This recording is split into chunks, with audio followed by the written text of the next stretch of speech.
Here we go. You really think you have a chance against us, Mr. Cowboy? Hey, motherfucker. What do you like to do? Oh, I don't know. Play chess. Screw. Well, let's play chess. They give off to Jonathan Taylor. Jump cutting his way close to the goal line. He's in there. Touchdown. I-N-D-Y. Jonathan Taylor. Wheeler finds Quan from the logo. Here's Halliburton into the front court. Mishandled it, but gets a shot. Hits it. Hits it. John, I have never been better to be on the air with you here in Indianapolis, a place where so many of my dreams have come true. The Ride with JMV on 93.5 and 107.5. The Fan. Let me tell you about the people that have just walked in already. This is like a who's who of people that I've grown up with over my years. We are in Bloomington on Kirkwood at the Upstairs Pub with Larceny Bourbon Locks and Luna Azul Tequila Shots. And not only are we going to have these samples, what we normally do, the large sale samples, I should say, that are flowing, but I also come bearing gifts of which I shall explain. And this is involved with hopefully what is going to be IU football, and certainly what will be the Big Ten championship game in Indianapolis coming up on December the 5th. I talked to Kyle Kinnett a little bit earlier, and we have worked something out to where we're going to be able to get people up there and celebrate prior to that championship game. But hold on just a minute. So I see the greatest that is Mike Caldwell over there, which is great. I just saw John Callahan walk in, the legendary John Callahan here in Bloomington of B97. Now, did you work with Joe Smith over at TTS as well? Did you not? Yes, you did. And WBIW down in Bedford, Indiana for a long period of time. John Callahan and I worked together at B97. Mike Caldwell was the coach of mine who once upon a time said, as I passed a kidney stone in the halftime locker room against Shakamak, what's wrong with you? I said, something just popped out of me right here, coach. And he said, I think that's because you're out of shape. which he was true. He was right about I was out of shape, but something else came out of an area in which at the age of 15 I had no idea could occur. Thank you very much, my brother. The awesome Mike Caldwell. Thank you. Oh, yeah, we got one for Dev here, too. Is here. I mentioned the sampling that is going on, the stuff we have to give away. But the reason we are here, Larceny Bourbon Locks, Luna Azul Tequila Shots, week number 11 at the Upstairs Pub that now is officially open.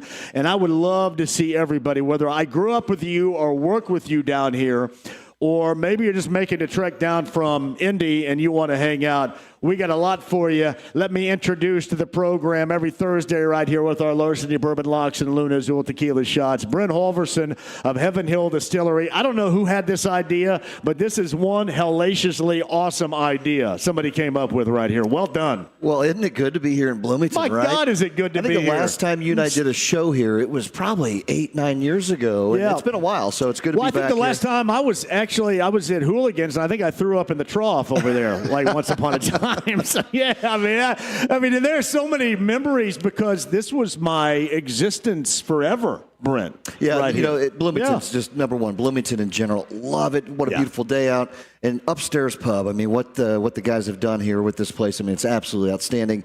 I've been fortunate to do some work with these guys. We've got some fun Monday night football program going on over here every Monday night. So we met Eric, the general manager, a little bit earlier, too, and the crew here. And, of course, Steve Angle, I think, is out of town. But just what an incredible presence.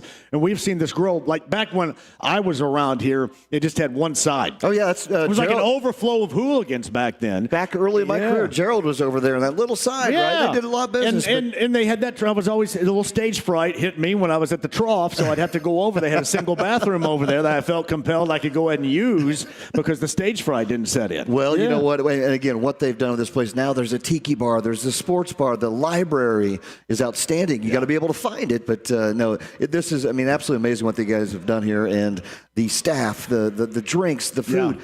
They're absolutely destroying it, and it's an honor for us to be here, my man. So and I also remember because one time I had to come up here and drink. I didn't have any money, so I went. There used to be an old CD place below here in Dunkirk Square, and I sold a lot of CDs so I could drink that night.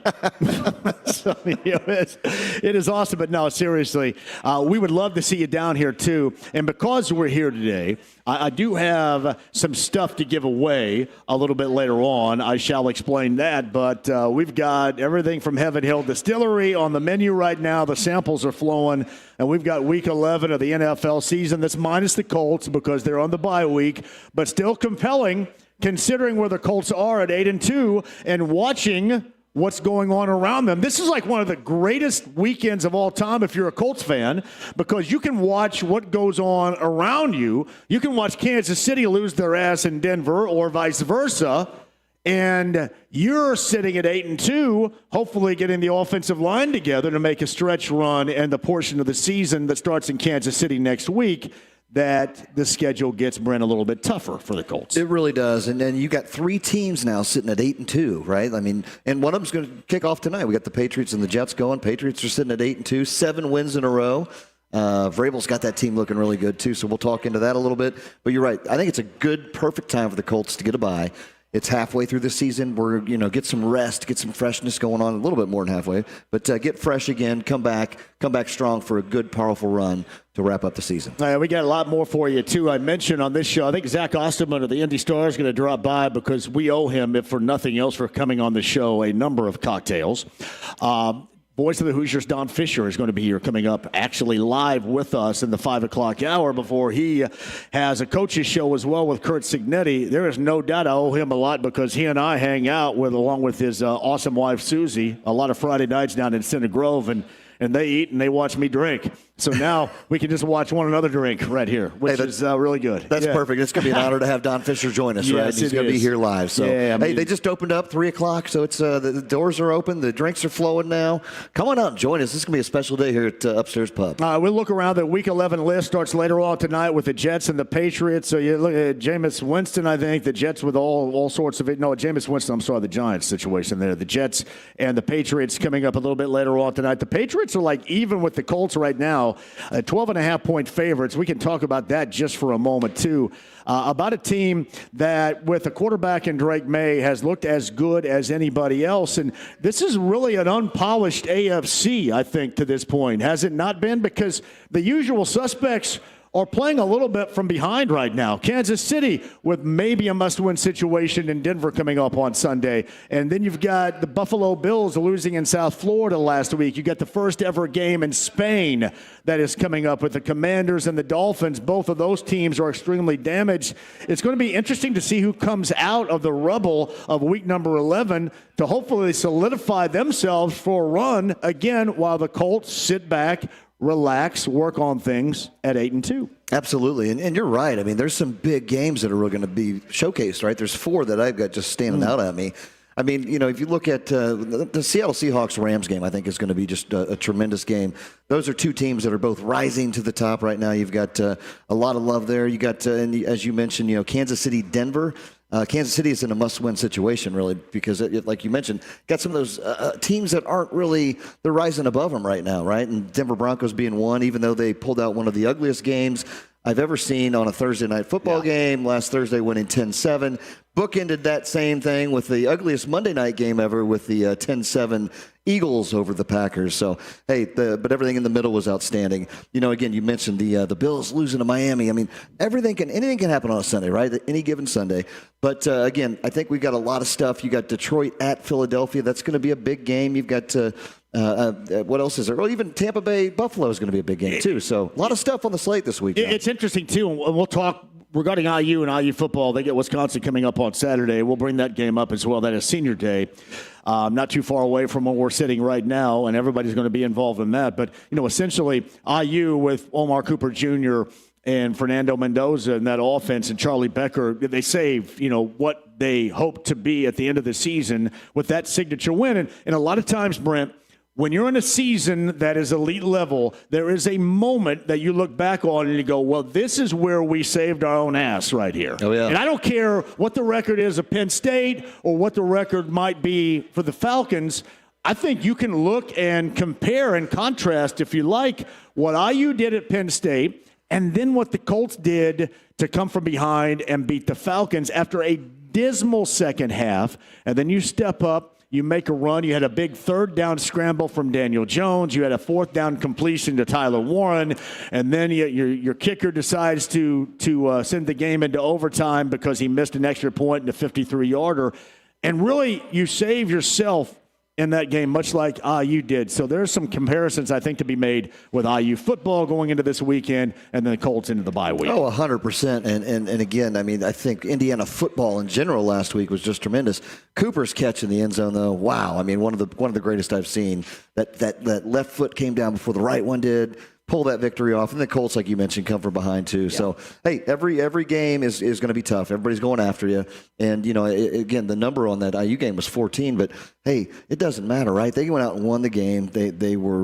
It was struggling, right? I mean, struggling there towards the end, and they just pulled it out, and that's what it takes right there. So good to see what the Hoosiers did. We've got a big game we'll talk about coming up with the Wisconsin Badgers coming to town this weekend. Going in a completely different different direction. And there's nothing wrong with that. That's because for sure. Here's the one thing. Here's what I want to see, and I know I'm talking to a pro-IU crowd here, but I want to see remember the Titans with Denzel Washington when Coach Yost said, "Run it up, Herman, leave no doubt."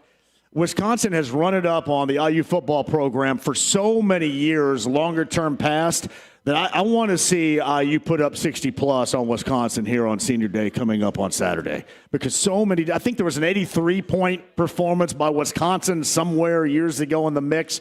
It always seemed like when Wisconsin was really feeling themselves, it was always IU maybe at Camp Randall, and they're running up the score and running up the score. So run that up, Herman. Leave no doubt. Remember the Titans coming up on Saturday, because I don't care if IU has been successful here recently. The Badgers program long term, they deserve that. Absolutely. That's a good spot. Good point there too, John. I mean, it's happened for so long. Hey, turn of the tides, right? And after that big win, and I've never seen Cignetti smile as much as he did after that game. He was back. He was emotional. That was the place he visited, and he went there all the time. Absolutely. So it had some special meaning. Absolutely. Yeah. So hey, it's a new game. It's a new week. They're going to come out hard, and I think you're right. I think this will be one of those throttle down. I mean, IU's sitting at a 29-point favorite over Wisconsin on Saturday. I think we see every bit of that. So looking forward to seeing what the Hoosiers can pull out this weekend. Hey, Larceny Bourbon Locks, Luna Azul Tequila Shots, week number 11. We're going to have a host of many here at the tables. You can watch this online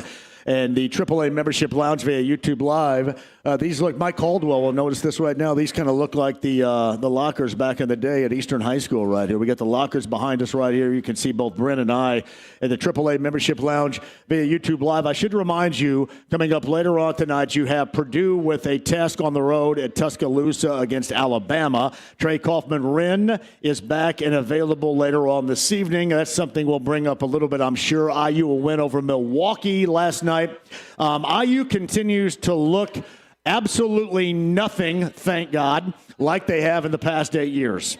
And you are getting the ball up and down the floor. You have crisp passing. You have an entirely new group that's just getting to know one another, but that they look cohesive, which I think, as I talked to Tucker DeVries earlier this week on this show, that I think it's amazing considering the lack of time they've been together and how good they look regardless of the level of competition so far. Normally, it takes a little bit of time to get that level of cohesion. They have worked that out, but knocking down threes, hitting free throws, all that has become, unfortunately, the past 8 years, incredibly foreign to IU basketball fans. That's exactly what they're doing with Darren DeVries at the helm in year number one. They get a win over Milwaukee, running away last night at Assembly Hall in Bloomington. Don Fisher had that call, and he will talk with us coming up live here in the 5 o'clock hour. And the Pacers coming off one of the more embarrassing performances that I have seen. And while we can make excuses for guys being out and guys getting 10 days and playing for that team, and man, what do you expect? I sure as hell expect more than that. That giving up 152 to a crappy team on their home floor in Salt Lake City is not anything like what Pacer basketball is supposed to be. They get Phoenix coming up later on tonight. Phoenix on the road. This is going to be a second to the back-to-back for the Suns, and they rolled Dallas up last night. They get the Pacers coming up at 9 o'clock later on tonight. You can hear that right here on 93.5 and 107.5 The Fan. I would say this. It's the final game of a 4-game Western road swing. They get Toronto coming up on Saturday night at Gainbridge Fieldhouse. I would hope, but I certainly would expect a little bit of change of tune than what you saw. And here's the other thing, too. The draft class of Jarris Walker and Ben Shepherd, these two guys better, and I don't care if you're missing guys, but you still can look good. You can still look like you belong. These are two dudes that look like they don't belong right now. And that draft class is not looking good. And it may have looked good, and certainly there's a difference with Tyrese Halliburton, and there's a difference in having Miles Turner as a big and all this stuff they don't have right now. No Benedict Mathurin, getting reacclimated with new dudes and guys that haven't played as a part of this system. But these guys, simply put, have to look better, and I don't have a lot of confidence that they are going to look better. So I think you owe Pacer fans that stayed up the other night to watch that disaster in Salt Lake City a little bit of something, because that is not Pacers basketball that we had grown accustomed to loving this last year. And I don't give a damn what personnel's on the floor. That is not it. All right, 239-1070. If you guys want to jump on board, we can do that. 317-239-1070. That is the text line. You can also send me your messages there as well. Brett Holverson, JMV, Week 11, Larceny Bourbon Locks, Luna Azul Tequila Shots, the legendary Upstairs Pub. Brent, as you're filling out your stuff, should I bring up what happened last week in Week 10? It was an ugly week. Yeah. That is for sure. It's been ugly here recently. It is. Yeah, I it think I'm taking ugly to the prom, I think, right now. That's how bad you're that's still been. sitting. Yeah. You're still sitting good, man. You're still sitting. Well, I'm sitting 20 games good, ahead. but I mean, I can't flex any longer. I want to be able to flex. Yeah. I want to be able to talk. I can't go 7-7 and talk junk. Well, you're 11-4s and you're 11-3s, and yeah, that's when it was easy. Now it gets hard. It does get hard. Hey, yeah. NFL. We all know the NFL adapts, right? So we had a couple strong weeks of favorites all covering. Well, we've had a lot of dogs covering as of late. So dogs in the under have been the trend, and we'll see this week. We've got a lot of interesting lines out there. Not a lot of big numbers other than tonight. We've got that big 12.5 point line. But everything that looks like the most boring game on the face of the earth. Later on tonight, doesn't it? It does. And hopefully we don't book in like we did last week with those 10-7 games on Thursday and Monday nights. I'm telling you, both IU and the Colts are kind of like-minded here, because you survive situations where you're not in a better situation by way of working things out late in the game. And even if you're playing teams that are under 500 and viewed as not very good, those are still big moments in a season where if you end up elite, you can look back on that and say, hey, that was the signature moment where they saved their season. Oh, absolutely. And I don't know that Miami Dolphins did anything to save their season, but that right there shook the betting world, right? When you had a 9-point favorite Buffalo Bills team. We've talked a lot Buffalo about. Buffalo hadn't covered a damn thing. They have not. They've not covered that number a whole very well. So, games like that, though, those are the ones you got to watch out for. Is it a letdown spot? Are you looking ahead? You're thinking, hey, this is an easy win. That's what the NFL will bring you. It'll bring you enough to give you a big curveball to make you swing and miss. Let me tell you this, too. Here's somebody else that has to get their ass in gear. It's your Packers. Oh, my God. They're ugly. I mean, when you're on the sideline using your slide rule and your Texas Instruments calculator trying to figure out what the hell's going on, that means you don't have very much of a clue what's going on right now, because that offense looks clueless in Green Bay. Yeah. And you got to tell me a reason. Is it injuries? Are there excuses to be made? Because it's funny. So I look at this Packer game coming up this weekend, and I look at it from this particular angle in New York. I don't trust it. They're 7-point favorites on the road. That is way too big of a number considering the offense that we witnessed last week. Yeah, and that was all play calling. Matt LaFleur, he just looked lost over there. I mean, he's back there going, he's back there on his tablet. His compass out. What the hell are we doing? Yeah. But, that's the thing, right? I mean, it is all play calling. I mean, Grant, we got some injuries, but the play calling was just horrid. It was atrocious. And to see a 0-0 game between those two, I was talking with Eric and Matt a minute ago, but you expect so much more, right? You expected this big firepower game. and it was the first shutout Monday Night Football game since 2003, I think it was, and it just wasn't pretty. And they never adapted to it, right? Like it just, they just run, dink and runs where they know what you're doing. They already see it. So I think that's when LaFleur was back there trying to change it up. They got a little bit of spark in the second half, but not enough to pull a W. I think some play calling changes have to be made for the Packers to get back on track. This is going to be more for once we get into December, especially when the Colts match up against the Seahawks. Yeah. But I want to ask you this. As far as the offseason acquisitions, who has paid off the most to this point? Because a lot of people are going to argue Sam Darnold. I bring that up because they get the Rams in Southern California coming up this weekend. They're 3-point underdogs. Come on in, Zach. Come on in, brother. Oh, yeah, go ahead. Go to the bathroom. Zach Osterman's going to go to the bathroom, and then he'll be back here in just a second from the Star. But who's benefited the most? Has it been the Seahawks and Sam Darnold or the Colts and what we have seen with Daniel Jones at this point? Honestly, I think the Seahawks with Sam Darnold kind of rises to the top. I mean, both. I mean, Daniel Jones has been outstanding, which who would have thought, right? We were talking a whole different tune when that happened, but I still think Sam Darnold has brought look what Geno Smith going to the Raiders right there. I mean, they're just a dumpster fire down there. Sam Darnold's brought that leadership to them, and they continue to win. I mean, they are just they're 7-2. They got 4 wins in a row. And again, this is going to be a big game. I think this will tell us a lot this week. That Seattle and Rams game Sunday afternoon, I think, is going to really show you what is going to come out of that. I do. I think Sam Darnold right now is that guy. Mike Caldwell. Hey, can I give you the Brad Holzclaw quote in 4th grade? Because you're the art teacher. I don't think I can say that on the air, though, can I? No. Mike Caldwell. It's Mike Caldwell right there. What happened there? Well, I think I passed a kidney stone. I think you're just out of shape. Hey, you know what, though, Mike? I scored 11 second-half points against Shaq and Mack after I passed a kidney stone, and how I'm not in the Indiana High School Basketball Hall of Fame is beyond me for that. Because I'm damn straight sure nobody's ever done that before. Nobody. God, I love Mike Caldwell over there. He is here. John Callahan is here, local legend in Bloomington on radio. Man, we had a good time at B97 back in the day as well. Zach Osterman's going to join us on the other side, and we've got the samples flowing, don't we, Brent? We do. Bar is open. Come on up. We're going to walk around and get some samples out there right now. So join us. We're here. We'll get Zach Osterman set up with a cocktail right here because at the very least, I owe him that right there. Oh yeah, he's got it. We'll give him the same as I have right here. We'll work together on that. Absolutely. Brent Holverson, JMV, Week 11, Larceny Bourbon Locks, Luna Azul Tequila Shots. We got a lot more for you at the Upstairs Pub. We're on Kirkwood in Bloomington. Don Fisher, voice of the Hoosiers, is going to join us live here coming up in the 5 o'clock hour. We've got Mike Chappell coming up in the 5 o'clock hour. I've got time for your calls at 239-1070, your text messages at 317-239-1070 as well. The stream, the app.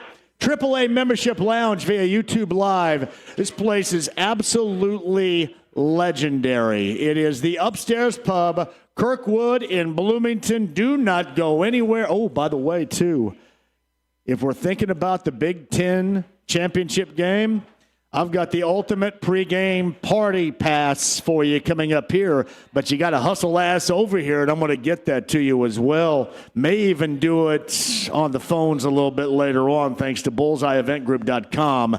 We've got that coming up for you as well. 93.5 and 107.5 The Fan. Don't go away.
goes on, yeah, and the beat goes on. 93.5 and 107.5, The Fan.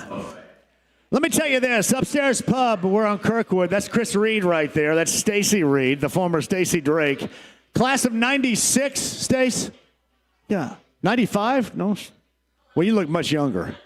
You look much younger. Hey, you know how much Chris Reed outkicked his coverage right there? What the hell? How does that even happen? Reed, seriously, Reed. It's a good thing you had me to direct you back in the day, because I don't know if you'd get there right now. Yeah, we're at Upstairs Pub. A lot of my friends are here, and I appreciate that very much. Brent Holverson is got the cocktail samples going on out there as well. Dev's the on-site engineer. James is back at the studio. I should remind you tomorrow, back 9 off of Morris and Drover.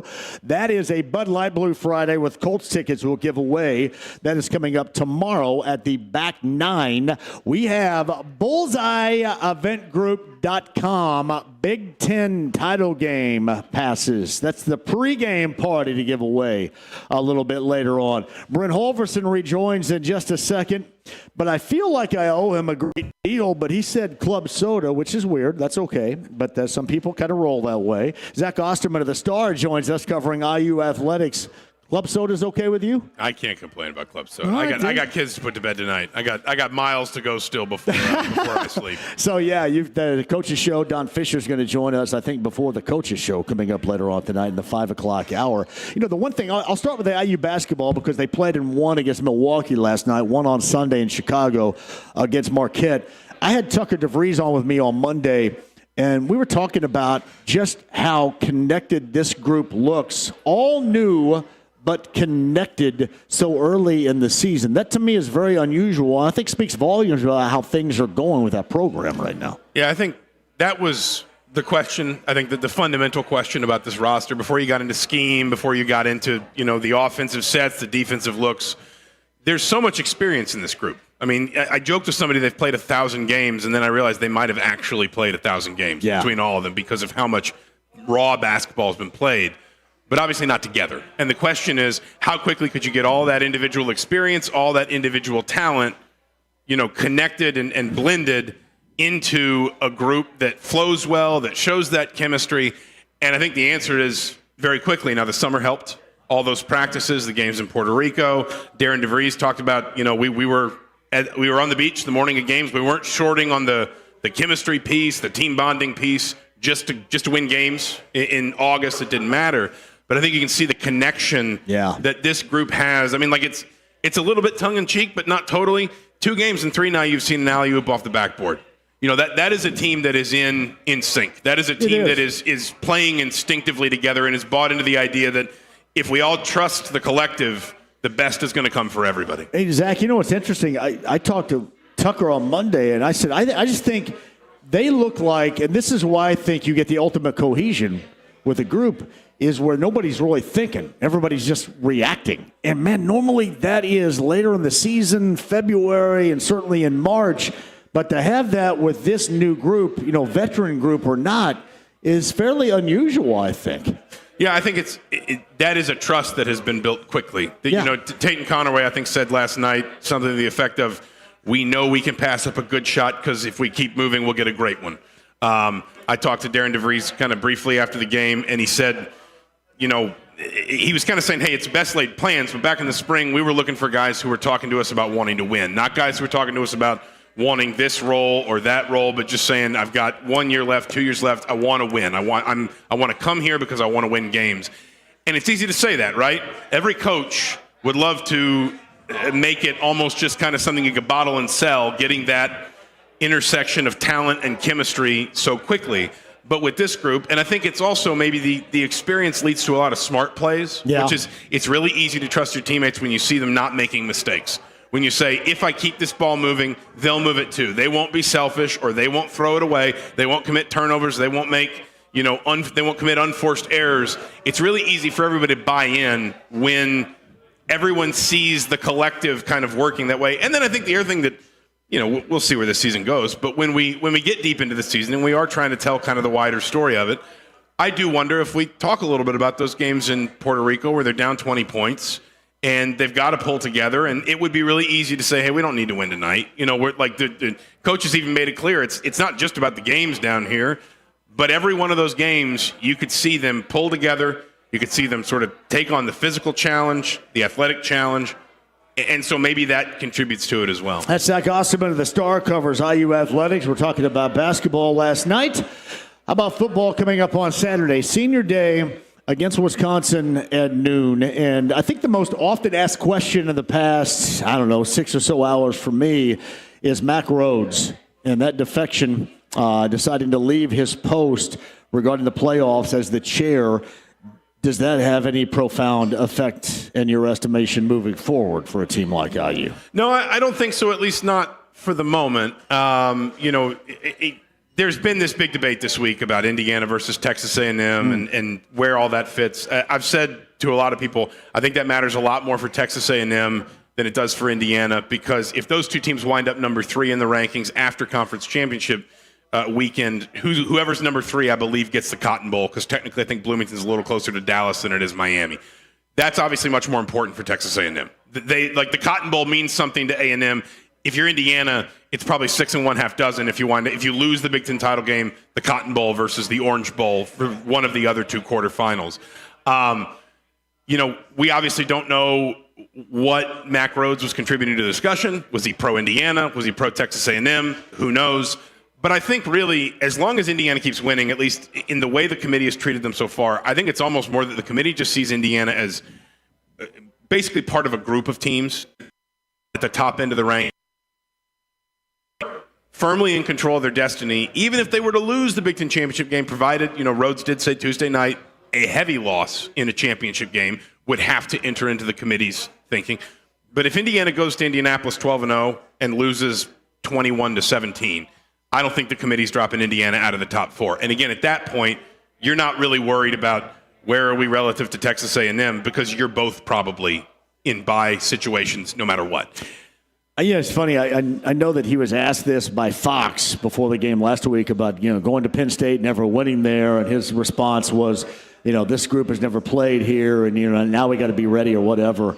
You think they ever consider the fact, and not recently, but in the past, just the ass whippings and the running up the score that Wisconsin's football program has put on this one? I mean, they go through anybody's mind here? Maybe it does with the older school people that were here prior to Kurt, I guess. But to me, it does, because I'm thinking I want to see him run it up coming up on Saturday. Yeah, I mean, listen, I would be stunned if there's not somebody in that department that remembers 83-20 or 60. Maybe the AD. Yeah, 62-14. I don't think Curt Cignetti thinks about it really that way. I mean, truthfully, I've kind of banged this drum this season. I don't think he's been running scores up. He was last year, and Indiana can claim that, they can deny it. Indiana was running scores up last year. When they're running a fake punt on 4th down up 38-0 in the bucket game, you're trying to score as many as you can. But you're doing that because last year, if you're Curt Cignetti, we don't have the quality wins that other playoff contenders have. The way we prove our worth to the committee is by winning these games so impressively. This year, I mean, Fernando Mendoza, in the 6 games that were not in doubt in the 4th quarter, he's thrown 9 passes combined. Indiana is not running the score. They're simply just running the ball, and that's still yielding touchdowns. I don't think Curt Cignetti is thinking about these games that way, but you are kind of maybe at the time of year where if you can build a little rhythm, it doesn't hurt, if that makes sense. Whether it's a quarterback, whether it's offensive line play, we've seen some players have to step in because of injuries. If a young guy gets a few more reps, that can't hurt. We are maybe at that time of year where you're thinking a little bit about, limiting snap counts for some guys, but also looking at some guys and saying, would it help if he got a few more here while we still have a little bit of runway before the championship game? Injury situations coming up for Saturday. Return, still not going to return. What are we looking at here? Obviously, especially with Surratt. Aiden Fisher was back at the Penn State game. By all accounts, came through fine. You almost have to lock that guy down. Yeah, for him to go out there. Elijah Surratt is very day-to-day. And I think that's one, especially with a hamstring, because anybody who's watched football knows all it takes is one moment and you can really aggravate something like that. This is a game that you should feel like you can win without Elijah Surratt if you don't need to. Now, it's not going to be that cold on Saturday, which consideration for muscle injury, how easy is it to keep it warm, keep it loose. But you have the bye the other side of this, and you have the Purdue game on a Friday night, so that's a slightly compressed week. This is just an educated guess. I wouldn't be shocked if they still play it safe with Surratt. Drew Evans, we will not see. Kurt Cignetti has made it clear, the left guard, we're not going to see him for a while. Seems like it's either going to be Zen Mihalski or Ademola Ajani, who's the young player, the redshirt freshman from Speedway in that spot. But Surratt, as you said, is the big one where I think we're all going to be watching closely. How much is he warming up? What parts of warm-up is he participating in, et cetera?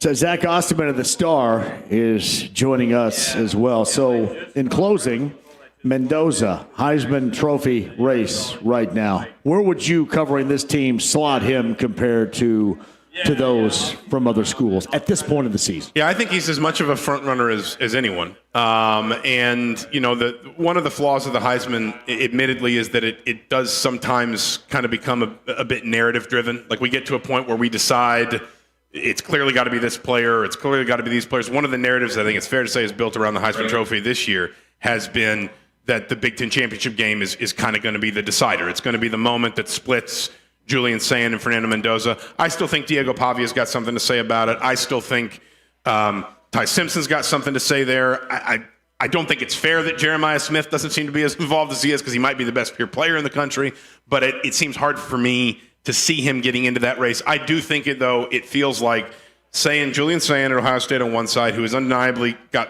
more metrics on his side, efficiency on his side. Fernando Mendoza, whose numbers are still really good. He still leads the country in total touchdowns, or at least the Power 4. He's second only to Sand in passer rating. He's top 10 in a whole bunch of the categories you'd want to be top 10 in, but he also has the moments. I think the number on those 3 game-winning drives at Iowa, at Oregon, at Penn State is 12 of 20, 12 of 19 if you don't count the spike, 215 yards and 3 touchdowns. It's not Sand's fault that he hasn't played in those games. Ohio State just hasn't played the same schedule. But Heisman voters do remember moments. That is, people rolling their eyes at the Gus Johnson, give him the Heisman now. Well, listen, the reason Gus Johnson says that is because he knows Heisman voters, they see numbers, but they also remember moments. And Fernando Mendoza has those on his resume in a way that, at least for the moment, Julian Sand does not. I would argue, and I think the sports books more or less have them neck and neck, I would argue that's probably about where they are. And whether it's fair on a Ty Simpson, a Diego Pavia, a Jeremiah Smith, anybody else, I would not be shocked if we do wind up in a place. Heisman votes are due 2 days after championship weekend, championship Saturday specifically. I would not be shocked if a lot of people are waiting to watch that Big Ten championship game on Saturday night before having their vote in on Monday. I'm not trying to send anybody to your house. Where do you live around here? We live down south. We actually live out in the county. Like where? Oh, do you? Like Smithville? You live down there? Not quite that far. Oh, okay. I got you. So there's Eric Dees over there. A very incredibly famous, awesome father right there. Big ETs in the house here at the Upstairs Pub. Hey, man, thanks for coming out. Yeah, thanks for having us. Very much. You want to hang around for a while? I got to run back home for an interview. That's awesome. But Zach Osterman of the Star, we owe him a great deal because he always comes on and he's a good dude. Upstairs Pub is our location today. Thank you, Zach, for stopping by. Brent Holverson rejoins. You got some ideas coming up on the other side here? Oh, I've got some great ideas. I'm going to have a guest panel join us at 4 o'clock. Oh, yeah. I saw Eric Dees walk in over there. Look at the Greene County table is awesome right there. That's great. I love the Greene County. They're over there nipping on some great Heaven Hill cocktails. I was going to try to bring my mom, my 80-year-old mom, but I don't think she could navigate the stairs right here. And then I made a mistake, and this is Gritty's fault, who's right here with us. Gritty mentioned the scissor lift, and then I mentioned it to her, and she got all pissed. So I go, okay. All right, maybe you should go ahead and stay home. Go ahead and stay home. But she would be awesome here. We're at the Upstairs Pub, Brett Holverson, on this Larceny Bourbon Locks Luna Azul Tequila Shots, week number 11 of the NFL season. Absolutely. It's so good to be here in Bloomington on a beautiful, glorious day. I mean, the garage doors are open here in the sports bar portion of the Upstairs Pub. And starting to fill up, and appreciate everybody coming out. Look forward to coming out and join us. We got a couple hours left here, John, to enjoy this beautiful. I may have more than just that. So yeah, you may get longer than anybody else. See a little story there. Yeah. I love it. I absolutely love it here. As anybody knows that knows me knows how much I love it down here as well. So one thing, and we'll talk here a little bit further. I know we got to get to a break, but I've heard some great stories coming from over here. A little Dave Wanstadt interaction back in the day. Dave missed it. With John Callahan. We're going to dive into that. Because his daughter went here. I heard some good stories, so I always love that. And I've not been in this jail, though, here, though. That's good. Well, that's good. Hey, but I have been in Lawrence County. Let's stay out of it tonight. So we will. Hey, Brett, John, we'll come back. Week number 11, Licensee Bourbon Locks, Luna's Old Tequila Shots. I've got bullseye passes for the Big Ten Championship pregame party coming up December the 5th as well with Bullseye. If you're here, I'll give you a chance to win coming up in just a bit. Don't go anywhere. Don Fisher, voice of the Hoosiers, in the house here at the Upstairs Pub at the 5 o'clock hour. 93.5, 107.5 The Fan.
Bobby, I'm your white knight. 93.5 and 107.5. The Fan. My man John Callahan's in the house, which is awesome. Makes me thinking of R.I.P. to our good friend Randy Lloyd, the voice of Bloomington back in the day. Hey, is Artie and Gotti coming today?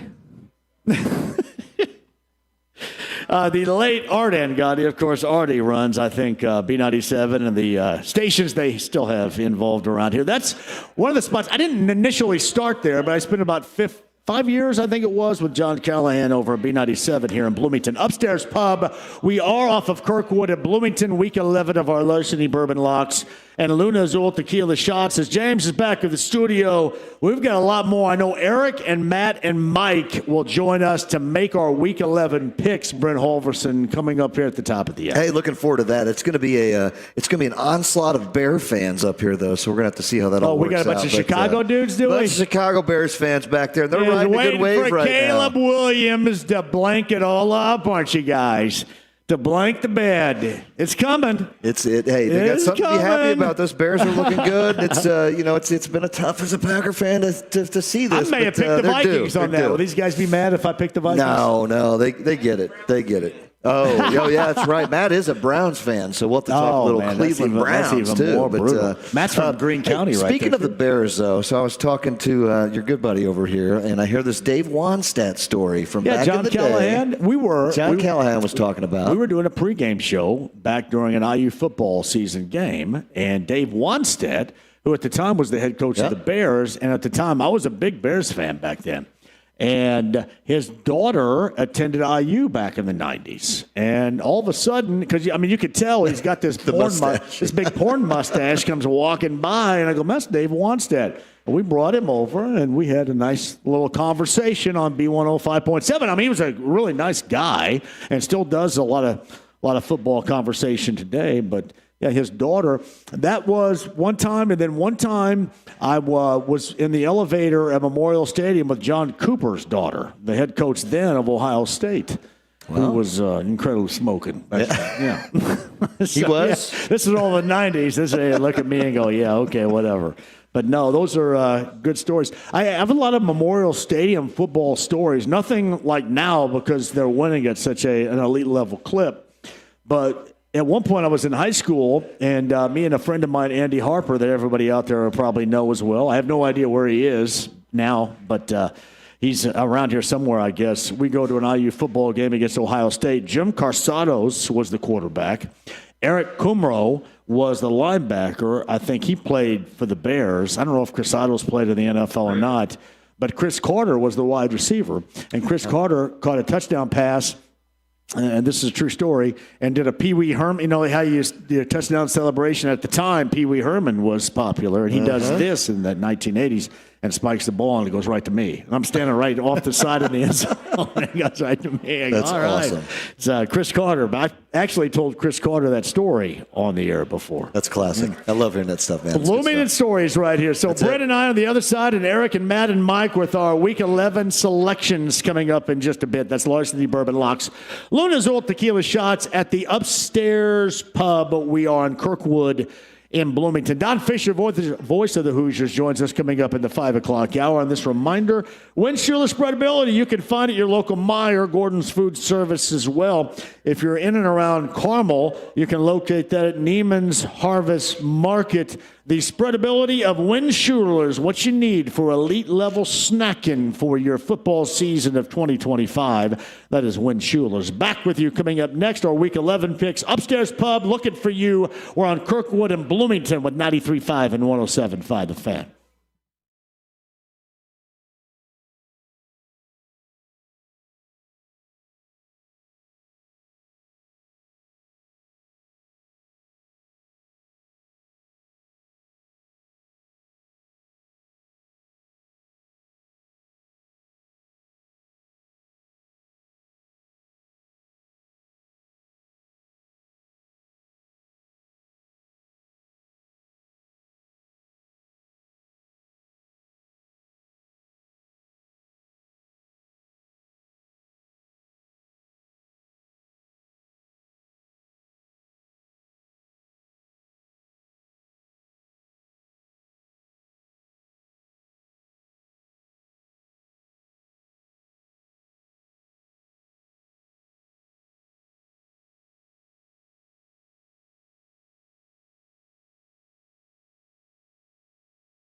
JMV. Talk about your Psalms. Talk about John 3:16.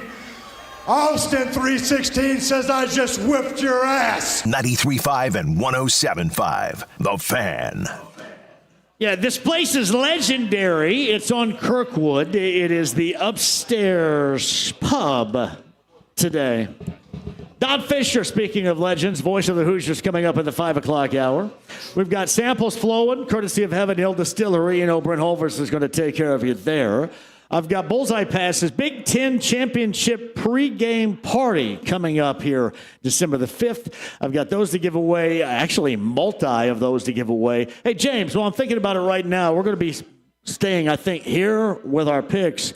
Go ahead and give somebody number 9 at 239-1070 right now a couple of passes to be a part of that with bullseyeeventgroup.com. That is the Big Ten Championship game pregame party on December the 5th. All you can eat, all you can drink. I think you know the drill with Bullseye, right?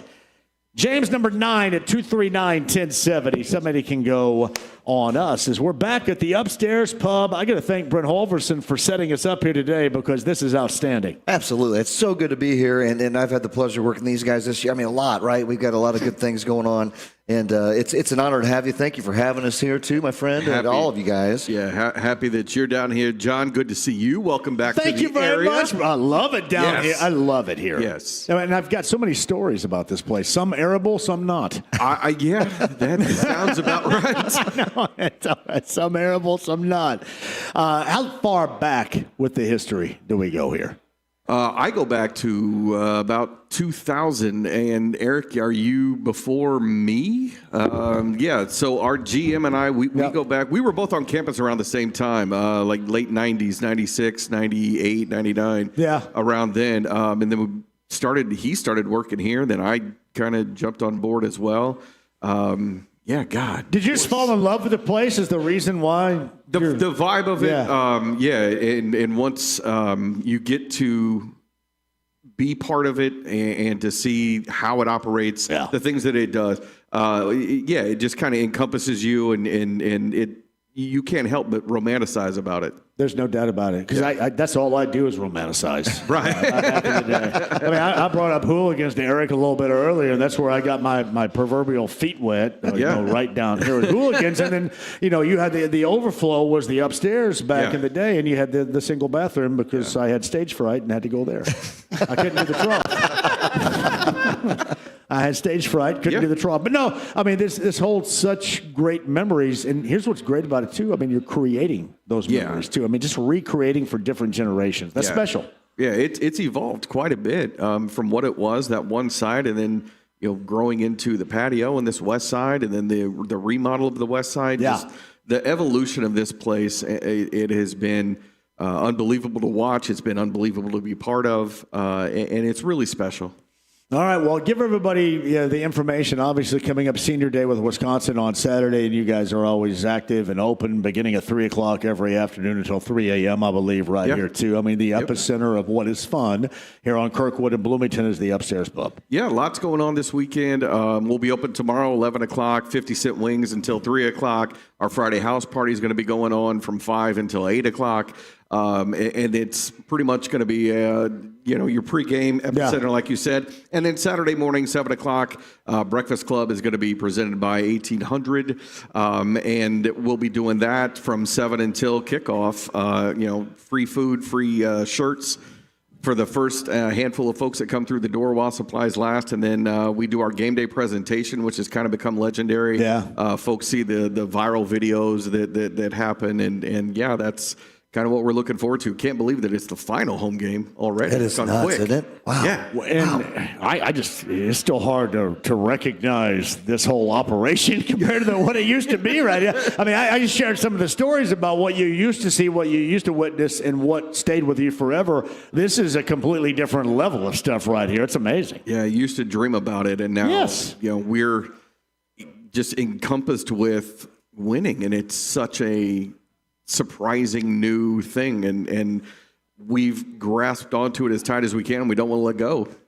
Nah, don't. Well, I don't think the head coach has any intention of having anything be let go at any point in time right now. That was absolutely perfect with Scott Dolson making that hire. In fact, I think both the basketball coach and the football coach will end up being as perfect as anybody certainly can ask for, if you've liked what you've seen from Darren DeVries and his crew so far basketball-wise. Certainly hope so, yeah. Fellas, you want to chime in like that? Fellas, Eric, you want to chime in? You're awful quiet over there. Right. I was waiting until I was called upon. No, you just jump in here. You don't have to be called upon. Yeah, just jump in. Yeah, no, we've been very happy with certainly the football season and the success they've had, and the basketball season is starting out with a bang. We got some shooters. Yeah, it's a very exciting brand of basketball to watch. Absolutely. And it's completely different than what you've been used to for 8 years. Sure. Right? I mean, it's just like, whoa, wait a minute. This is this is like today's from era. first gear to fifth gear. Yeah, correct. Yes. Exactly. It is. Hey, I'm going to get the lawnmower, and I'm going to go ahead and jump into this car right here. You guys ready to do some picks? So we got Bears fans here? What we got? Sir. Yep. Bears, Browns. Browns, yeah. Bears, Browns. I'm not sitting with a bunch of Cubs fans here, am I right now? Yeah. I believe so. Yeah, right. The hat tells it all right The there. damn good thing I love the upstairs pub unconditionally. Hey, I will say this too. So we're doing this Monday night promotion here, every Monday night through the NFL season. Right. We've got a Squares game. We've got girls up here. They got great specials on Lunazul and Larceny. These guys, we talked back in June, and it seems like it has just fired right by us. We're already in week 11, which we're going to make the picks on. But it's been a great honor to work with you guys so far this year. Look forward to continuing. This is a great sports venue to watch. Look at the TVs. And what about the memorabilia? You got the scoreboards up there. You got the floor up there. You've got, IU is just surrounded in here, and it's just an awesome, awesome place. You know how many incredible scores happened on that scoreboard right there in IU basketball history? What's amazing, 1981, you advance out of the regionals to go to the Final Four in Philadelphia in 1991, and they were playing. That's back when they played on the home team's home court at Assembly Hall, and you advanced by virtue of that particular scoreboard. Man, that's some memories right there. It's nuts, and the picture right there, the Kirk Hastings game, against Michigan State, just.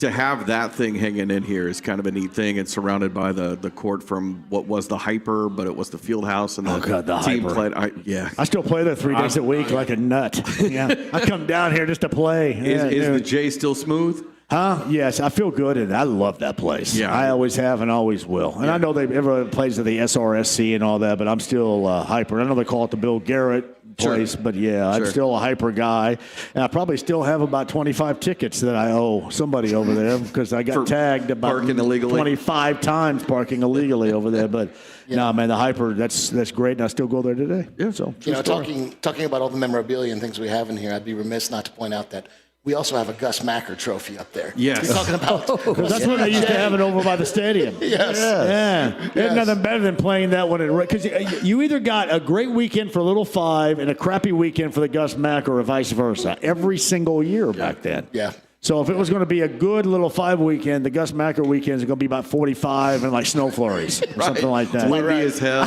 Yeah. Exactly.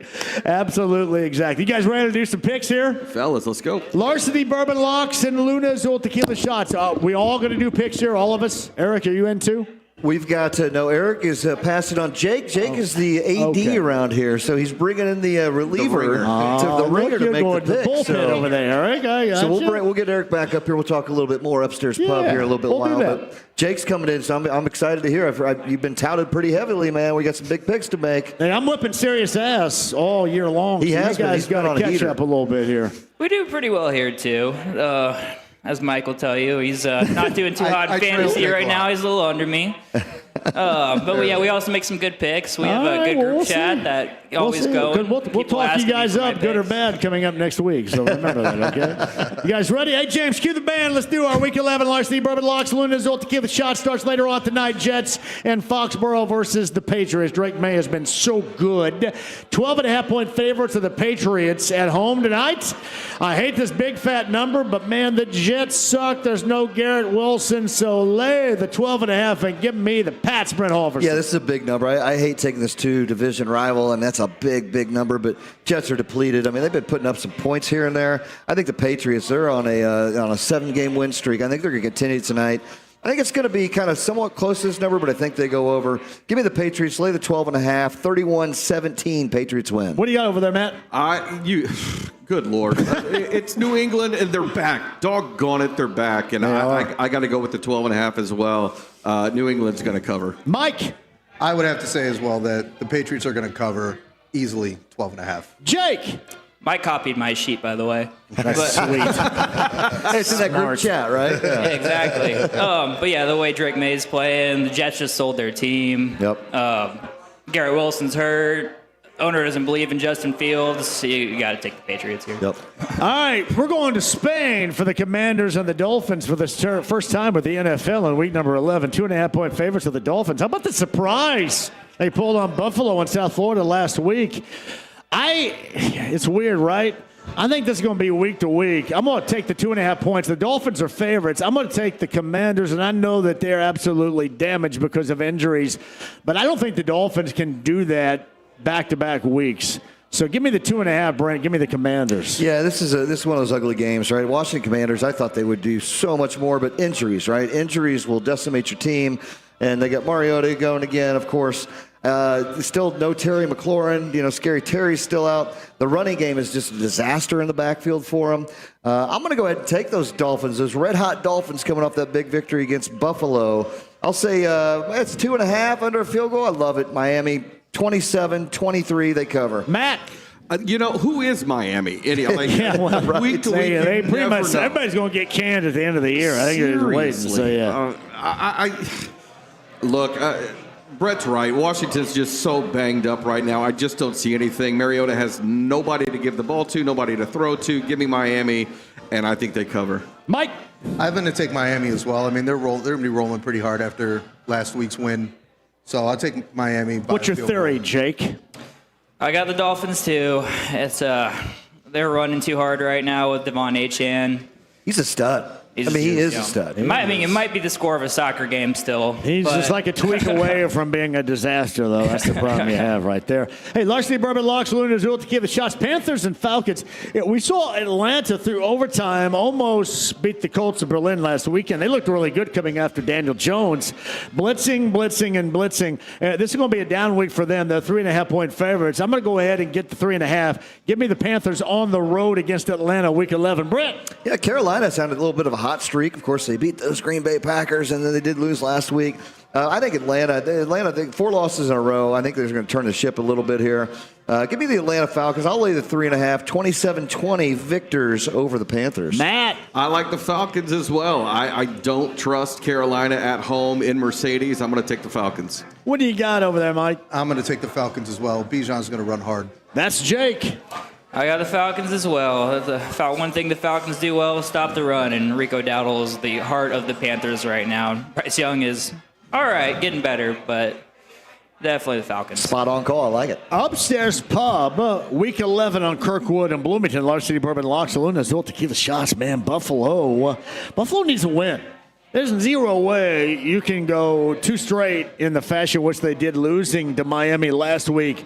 They are 5.5-point favorites at home against the Buccaneers. Hey, the Buccaneers are no slouch out of the NFC, but lay that 5.5. I think you're going to see a more determined Bills effort because basically, Brent, they have to this weekend. Give me Buffalo. They really do, but Tampa Bay is another team been kind of decimated by injuries, right? I don't know yet. We're still waiting to hear if Bucky Irvin's going to play or Chris Godwin's going to play. That's going to be kind of key right there. I think this is a little bit closer game that number gives.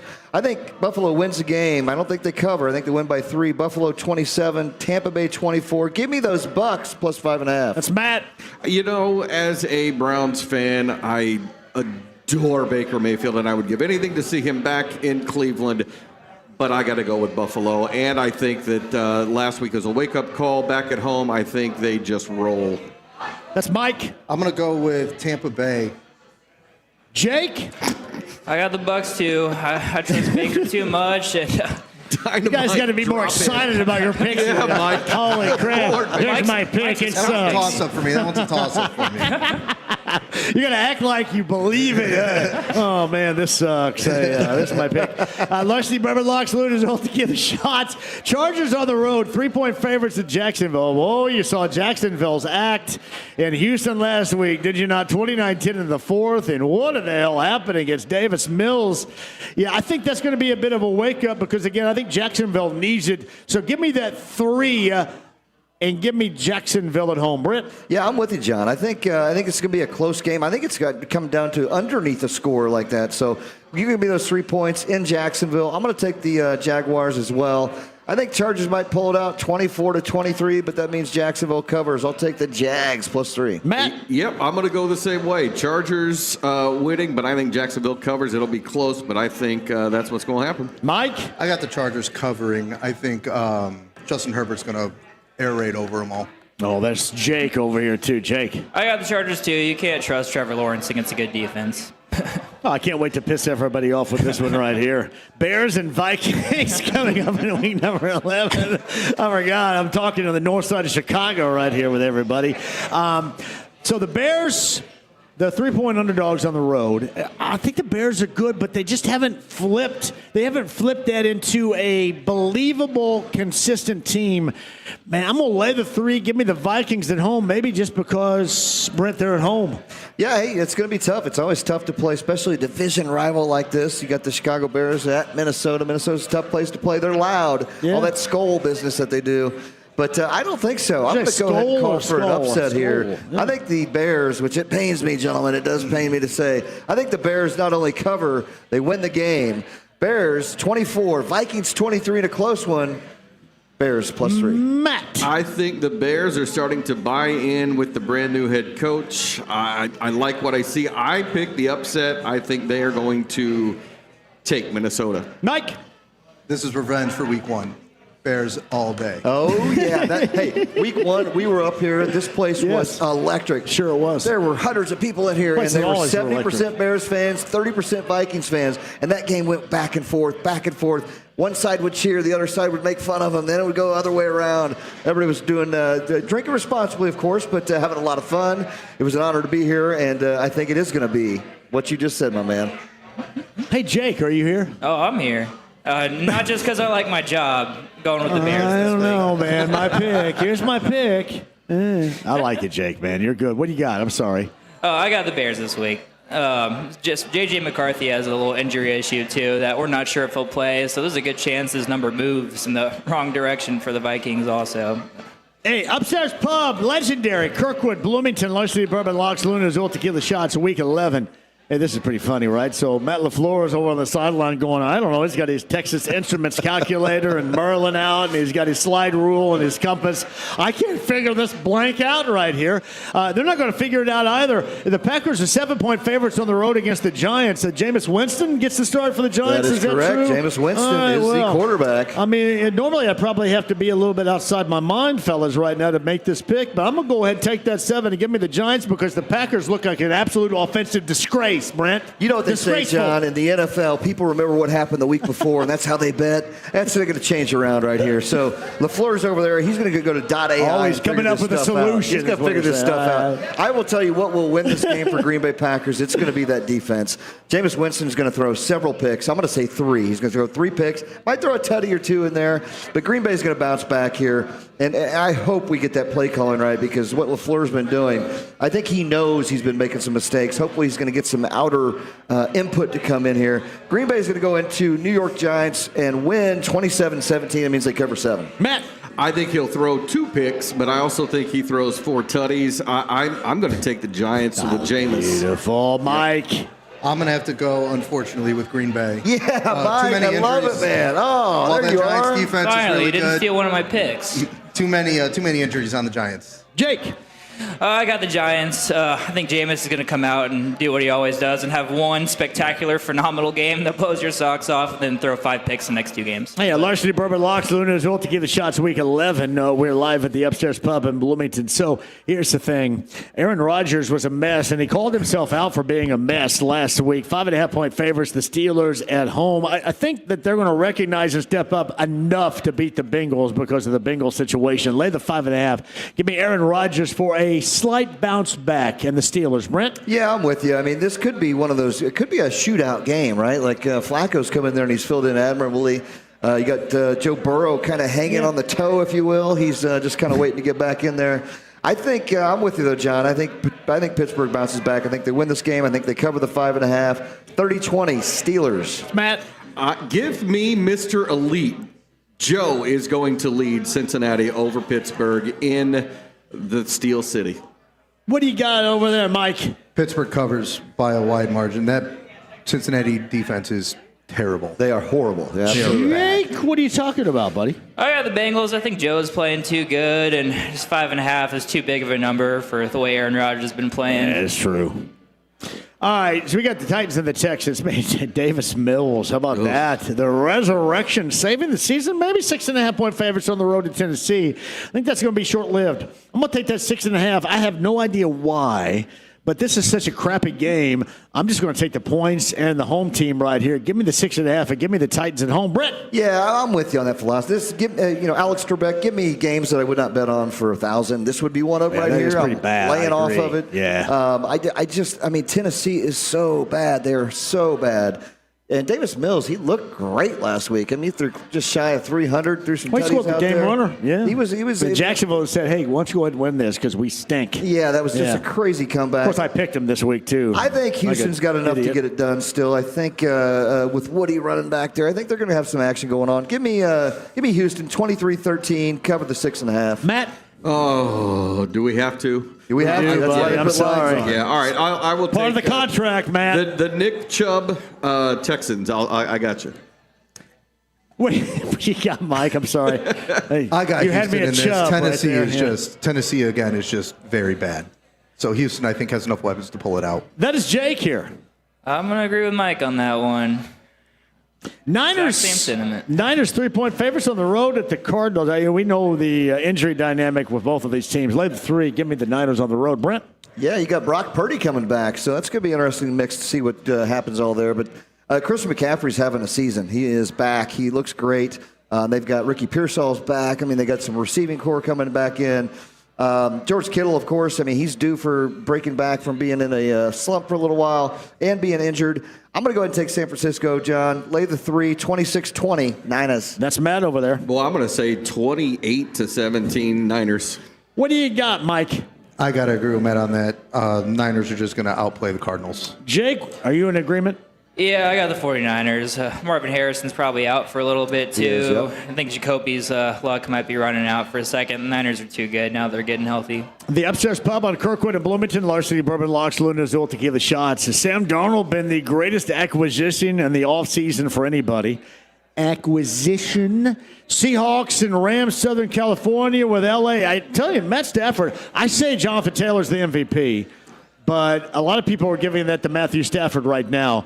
Rams 3-point favorites at home. I'm going to go ahead and take that 3 and give me the Seahawks because I think they have one of the best quarterback wide receiver combinations in the NFL, Brent Halverson, now. I think this is the game of the week right here. This is going to show us who's who. Got the 7-2 Seahawks against the 7-2 Rams. In L.A., where it's not really a home field advantage, you might have some people coming down from the great Northwest. I think this is going to be a very close game, and for that reason alone, it's going to be 24-23. That means you're giving me 3 points. Give me those Seattle Sea Chickens plus 3 to cover the game. Matt? I got to take Matthew Stafford at SoFi. They have looked fantastic, and when that offense is humming, my goodness. Mike? I got the Rams. Stafford's having an MVP season at home. I think it's a lock. Jonathan Taylor's the MVP over there, Mike. Yeah. Come on, man. JT's Come on, dude. got it, yeah. Let's get. They're not going to pick him for the MVP because they're gutless because they're going to go with a quarterback. But he's the MVP. Jake? I think you got to take the Rams here, especially at home. I like it. Ravens-Browns. Uh-oh, I'm sorry. Sorry about the Cleveland Browns right here. I am too. The Ravens are going to make a quality run here down the stretch in the AFC. Look out for that. And Lamar practiced today. Yeah, 7.5-point favorites. Lay that 7.5. Ravens on the road in Cleveland, Brent. Yeah, I don't like that half point, so I would say to buy that half point and get it down to 7, but I'm gonna join you there. Give me the Baltimore Ravens. I think they're going to go in, I apologize about this map, they're going to go in 27-17, cover that number, and get the win. They're on a big, they do. They're 3 wins coming back now, 4 and 5. They're in a driver's seat if they can pick it back up. I think they get it done. Give me the Ravens. Yeah, you don't have to apologize. I woke up today and look, Kevin Stefanski's still the head coach. Jimmy Haslam still owns the team. I have no hope. Baltimore's going to come in and just wax them. Mike. Baltimore's getting healthy. Cleveland is not. I'm going to go with Baltimore. Jake. On the opposite of that, I got the Browns. I think Dylan Gabriel's starting to play a lot better, and that defense is. What are you watching? Huh? He had a great game last week, and Myles Garrett is probably the defensive player of the year right now. Yeah, those 4-yard passes are stunning. I will tell you what, though, that defense, that Browns defense is for real. Is unbelievable. And Myles Garrett is a stud, right? So, I mean, it's going to cause some trouble, but you got a very mobile quarterback. God, just pick the Ravens and be done with it, boys. What are we doing? Hey, Ravens it is. What are we doing here? Hey, Chiefs and the Broncos. You know, the Colts can sit back, Colts fans, and watch this transpire in Denver coming up this weekend. Chiefs are 3.5-point favorites. People have asked me, what do you want more? I think you really need to see Kansas City. You want Kansas City the hell out of Dodge right here. But I'm going to bury that 3.5 on the road. They're road favorites. Give me Kansas City because offensively they're playing well, but their defense is understated. They're really good, Brent. So give me KC before they line up next week against the Colts at the toilet known as Arrowhead. That is a toilet. I hate They're not there this week, sucks. but next week they are. But, hey, Sucks. You know what? This is a great case of where that half-point hook is going to come in and actually do that hooking to you. Because I think it's going to be a good game. And you're going to Denver finds a way to win somehow. They won 7 in a row. They come back from behind. They just find a way to win. They're pesky out there. I'm going to go ahead and say Kansas City wins the game 23-20, but that hook comes into play. Give me the Denver Broncos plus the 3.5. Like a Blues Traveler song from Brent Holverson right there. What do you got over there, man? Run around. The offense is what it is, but I love the Denver defense. I love it at home. I'm going to take Denver. Matt, Mike, sorry. I'm going to take Denver as well. They're pesky. They like to win in the fourth quarter. I think that they're going to actually come back and beat the Chiefs. When we get to the end of this, I just call anybody by random names. I'm sorry. Hey, Jake, what do you got there? Oh, something I've learned the hard way. You never bet against Patty Mahomes after a loss. That's a beautiful way to put it right there. It is, Jake. Pretty Well strong. done. Pretty strong. Hey, man, so we get A.J. Brown playing video games, playing Galaga, right? And he goes, all of a sudden starts complaining about his team right here. The cohesion is not there for the Eagles. 2.5-point favorites at home against the Lions. I like Dan Campbell and the Lions on the road.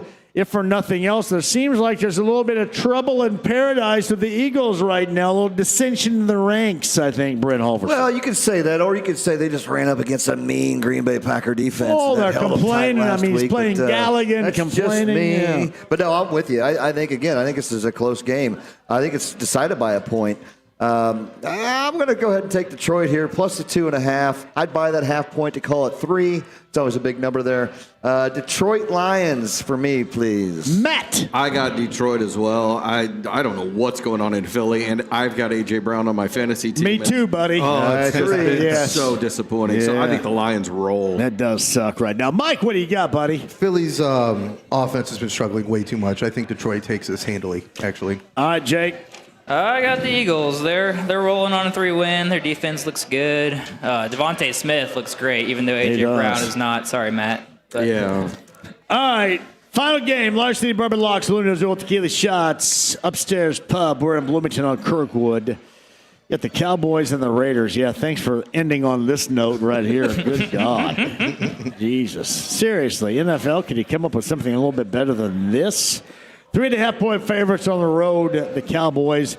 I'm going to absolutely regret this, but I'm going to take the Raiders at home. Give me the 3.5. I just want to take the points, I think, right here. And I'm going to take the 3 and the hook. Give me the Raiders at home because this game sucks. That does suck, and it is a bold prediction. And this is another bad bookend weekend. We had one last week with that Thursday night game, 10-7, the Packer-Eagle game Monday night, 10-7. I think we've got another one tonight. We got the Jets and the Patriots, and then we've got the Cowboys and the Raiders to wrap it up with. Give me Dallas, though. Dallas 27-20. They cover the 3.5. They're much better than that Raiders team who's sold off their team. They're ready to move on. Dallas covers. What do you got, Matt? Las Vegas is a wreck, and I don't mean the city. I mean the team. You got to give me Dallas. Oh, beautiful. Mike? Dallas' offense is way too high-powered. I think Dallas is going to win. Hey. We have to end this strong, Jake.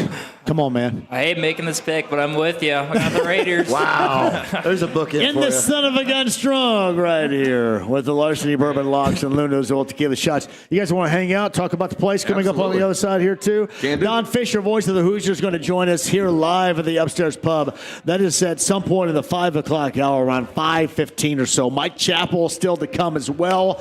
And I've got bullseye passes to give away. And no, for those of there saying, well, you don't know if IU's going to be there yet, you'd have to substantially trip on your you-know-what not to be there. I don't want to think about that at this point. But regardless, I'm just here to make sure you guys have some fun. And that pregame party going on December the 5th before the Big Ten championship game. I've got passes for that coming up a little bit later on. We'll revisit this. Boilermakers, Tuscaloosa, basketball-wise against Alabama later on tonight. We got that, and the Pacers on the road against Phoenix tonight as well. The final of the 4-game Western Road Swing in Phoenix. That and more for you coming up on the other side. The Stream the app. It's HD Radio. You have us as well. AAA Membership Lounge via YouTube Live. It is the legendary Upstairs Pub, one of my favorite places of all time. Bloomington, Indiana on Kirkwood. I'm back with you next. 93.5, 107.5 The Fan.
Have you ever been in a Turkish prison?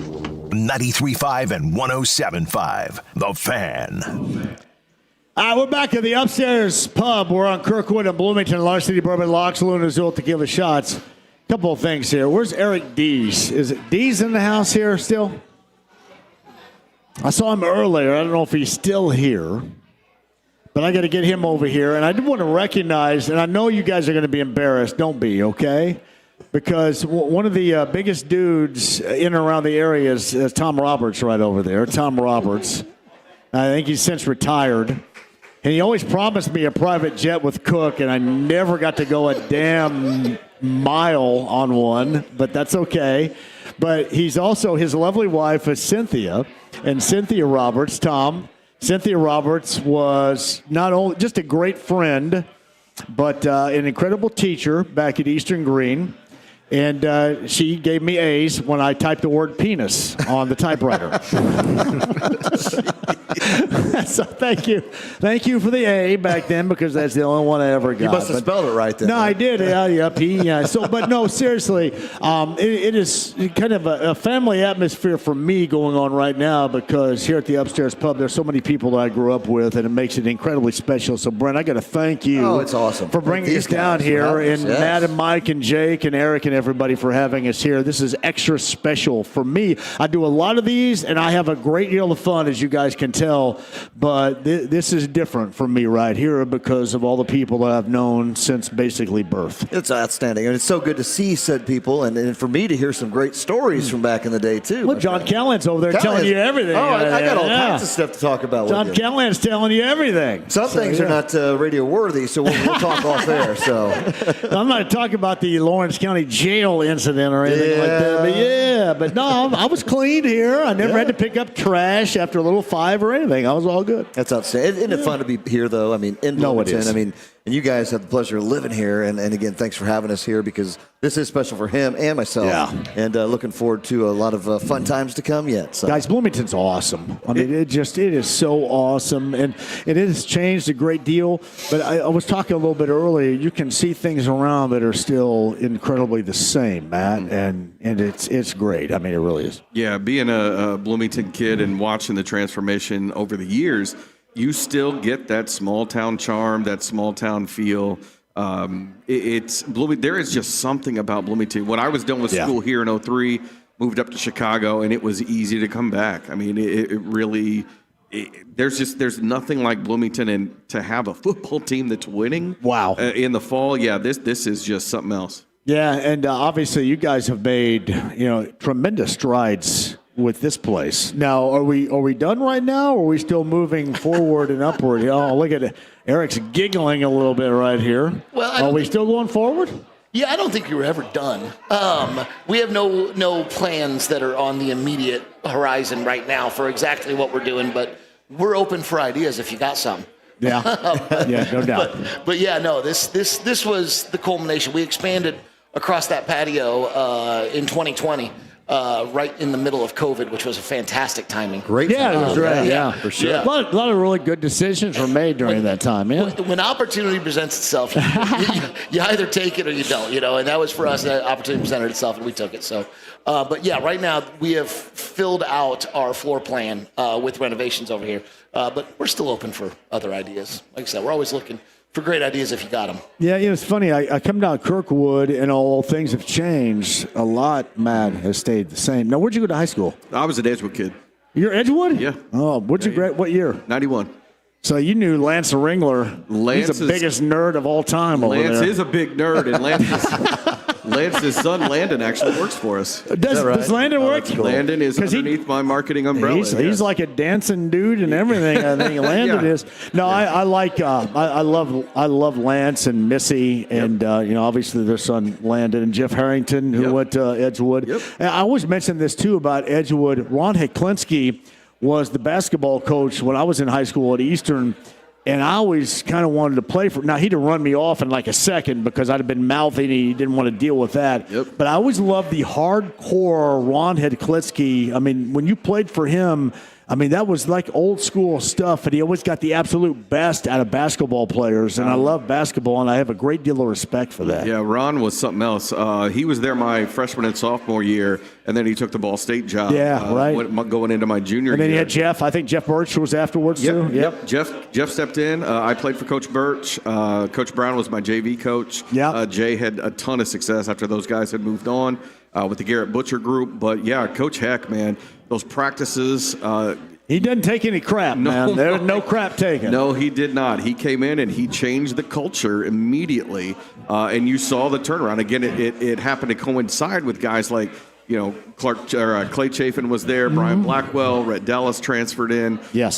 There was a lot of talent, but all kinds of kudos. I mean, Heck is now in the Indiana Hall of Fame. And he should be, too. I mean, you think about Monroe County in terms of high school basketball. You got JR still doing it at South. And Tom McKinney, for so many years at Bloomington North was incredible. I mean, you had some high-level coaching and basketball being played around Coaching here. and the talent of kids that have come through here and played at the Division I level and going on that were just unbelievable. Guys like Jared Jeffries that played at the ultimate level. Monroe County. People talk about Bloomington and Indiana University. The high school basketball is pretty damn good too. Well, I mean, and you get that the love of basketball around here is still, even though maybe in some different positions it kind of fades a little bit, but around here, man, it's still meaningful. You know what I mean? I mean, being from Eastern, I know that too, because it's still, when you go to a high school game, it's still an event around here. Unlike some places, maybe it's not so much anymore. Yeah, it's been weird, if you will, to watch it having transitioned out of the single class into the multi-class, but now we're so many years down the line. And you get that feel on a Friday night where the communities, they all head to the gyms and root on those kids. Is it weird that I always wanted to be yelled at by Ron Heklinski? It is. Having been yelled at by Ron Heklinski, I can tell you it's not something that you should have stood in line I just for. thought I was the biggest wuss ever. And I go, man, the only way to get this wuss out of me is to be playing for some dude like that. Yeah, he was something else. He demanded the most out of you. He did. And he would push and push until he got it out of you. But I can tell you, 5 a.m. Morning workouts in the fall were good. Those, getting up and going and running 3 miles before school, that's... All right, guys, sit tight. We'll come back on the other side with both Matt, Mike, and Jake, and Eric is here as well, and Brent Halverson. We're at the Upstairs Pub. Brent, here we're on Kirkwood and Bloomington. Outstanding, guys, and again, I can't thank you enough for being a part and having us here. It's awesome to hear some of these great stories. As you were just saying that too, Matt. I could go on forever with these. Yeah, you can go all day. Kind of sounds a little familiar of another coach in this Bloomington area back in the day who was a little tough like that too, and the General Bob Knight. So Brent Chitty. Yeah, that's who that was. Yes, exactly. Chitty, yeah. Brent was a hard ass. He yelled at me for a completely different reason back in the day. But go ahead, Brent. No, I was just saying, hey, it's great to be back here. Again, I'm born and raised Southern Indiana guy, so always been an IU fan as well, and my daughter will be attending the school next year, so I'll be. There you go. Be around a little more. So looking forward to it, guys. All right, the Upstairs will come back with these guys on the other side. The voice of the Hoosiers, Don Fisher, coming up after 5. He's going to be live here before his coach's show. We've got Mike Chappell coming up.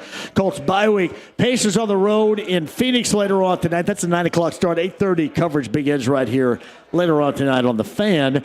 And, don't lose sight of Purdue on the road in Tuscaloosa. Trey Kaufman-Wren is back tonight for the Boilermakers. And you're talking about a test. Matt Painter was on the show a couple of weeks ago and mentioned how he wanted to see his group tested, no matter the cohesion they have. That test is coming up later on tonight, in fact, in Alabama. Tuscaloosa against the Crimson Tide. That and more for you coming up. We're live in Bloomington, Kirkwood Avenue, the location of the Upstairs Pub. Don't go anywhere. It's 93.5, 107.5, The Fan.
The cream, yeah.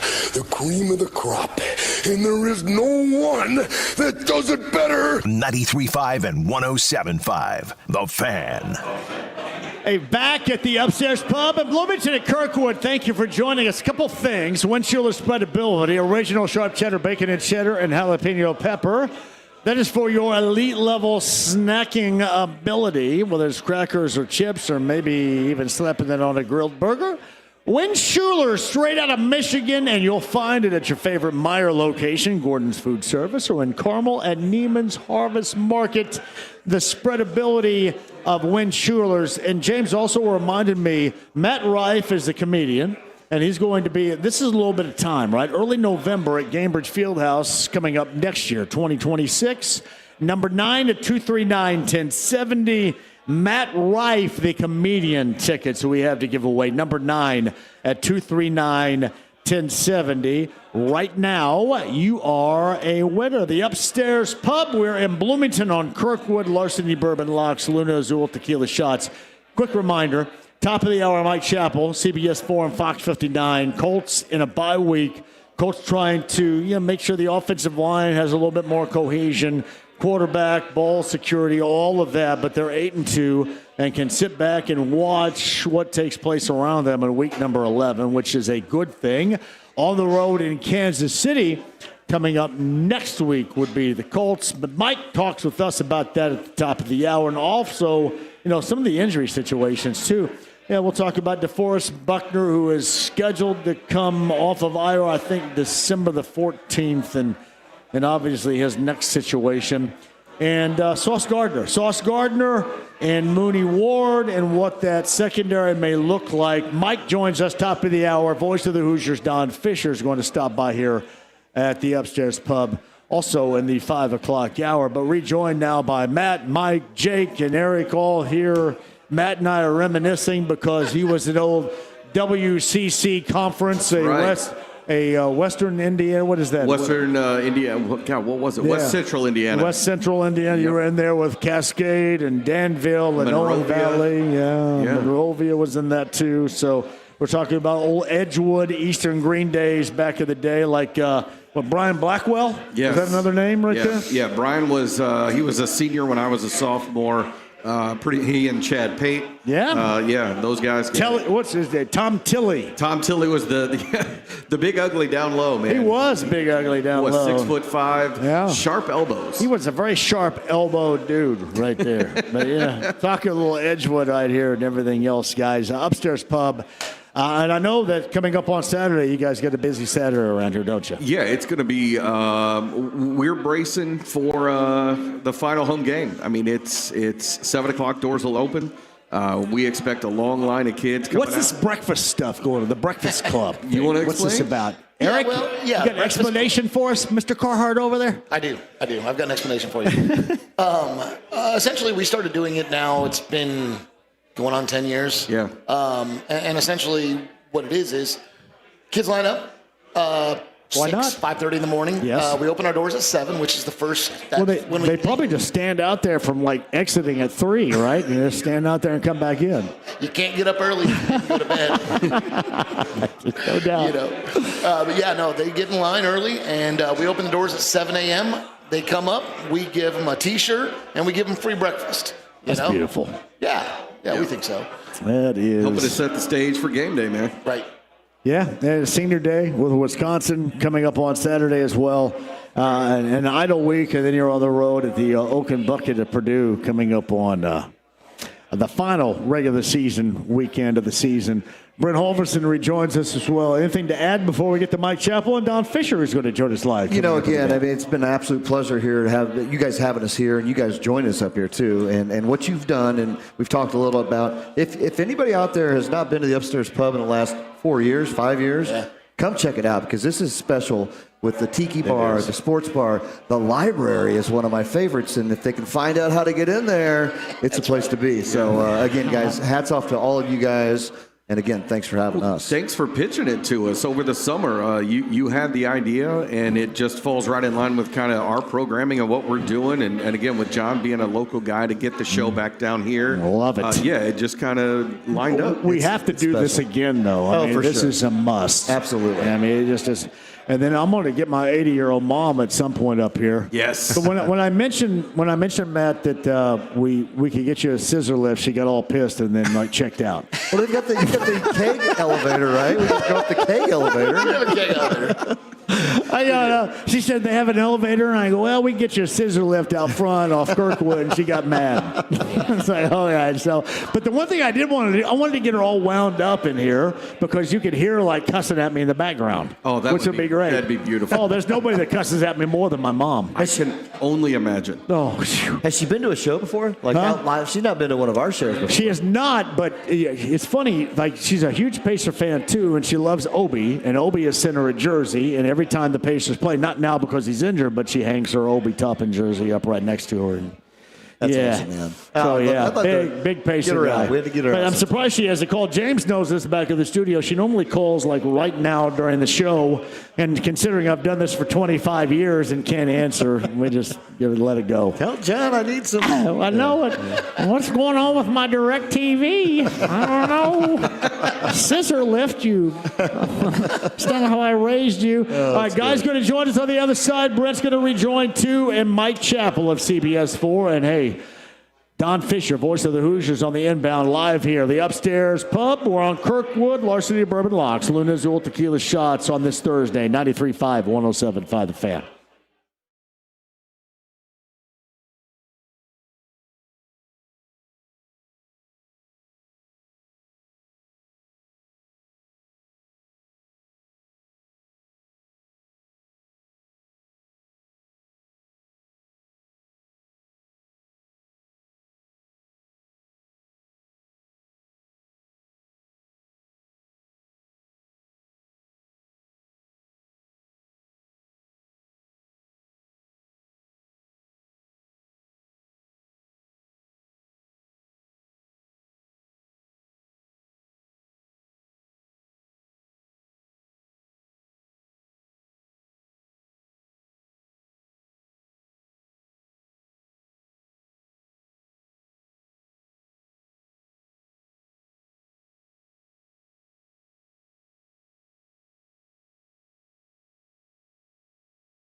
Killed anyone? Yeah, but they were all bad. 93.5 and 107.5. The Fan. This is the Upstairs Pub on Kirkwood in Bloomington. Larceny Bourbon Locks, Luna Azul Tequila Shots Thursday. We've got Brent Holverson, we've got Matt, Mike, Jake, and Eric all in the house today, Brent. Hey, outstanding time, huh? Voice of the Hoosiers, Don Fisher, joining us. So we just had Mike Busey and Nikki Busey walk in. I was the best man at their wedding. Was that right? Yeah, and I got really drunk, which is not surprising. And I played for their first dance, Convoy. That's unbelievable. And I seriously, I'm surprised they're here, to be honest. And I gave a 10-minute speech. Wow. That was as drunken and discombobulated as this show probably is. Man, Chad and Stacy. Good to see you, my friend. Madison County, thanks, Chad. But I love them very much. That's awesome. I had a kindergarten sleepover with Nikki back in the day. Is that 1976. Look at that. Hey, Nikki, tell everybody at the table about our kindergarten sleepover and your Holly Hobby lunchbox. Oh, yeah. I'm all about that right there. Reminiscing. I love it. I know. I love reminiscing. I'm sorry. I could do this forever. You're going to have to take me away from it. I can't help myself. Did you really play C.W. McCall? I did. That's unbelievable. I played Convoy and that wasn't. I think his dad was still pissed at me. I can understand. I've been. There's Josh and Elise Fields in here, my all-time best friend right there.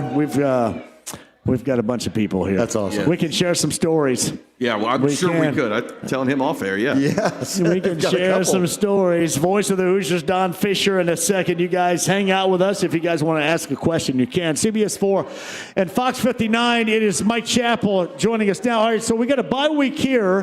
What should Colts fans be rooting for or hoping for coming up out of this week number 11? Because it's nice when you're 8-2, you can kind of sit back and just relax and see what happens around you.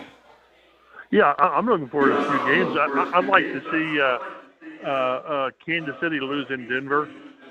That would be a good thing.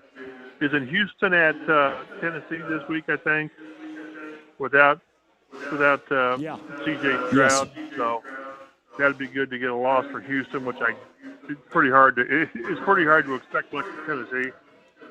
But it's just good to sit back and we were talking on our podcast today on CBS 4 with Dave Griffiths and Matt Adams that we sit here and say, they're 8-2, but boy, they need to get their protection shored up, and they need to deal with no DeForest Buckner and all. I'd rather be doing that than be doing that when they're like 4-6. So I think it's a great position to be in.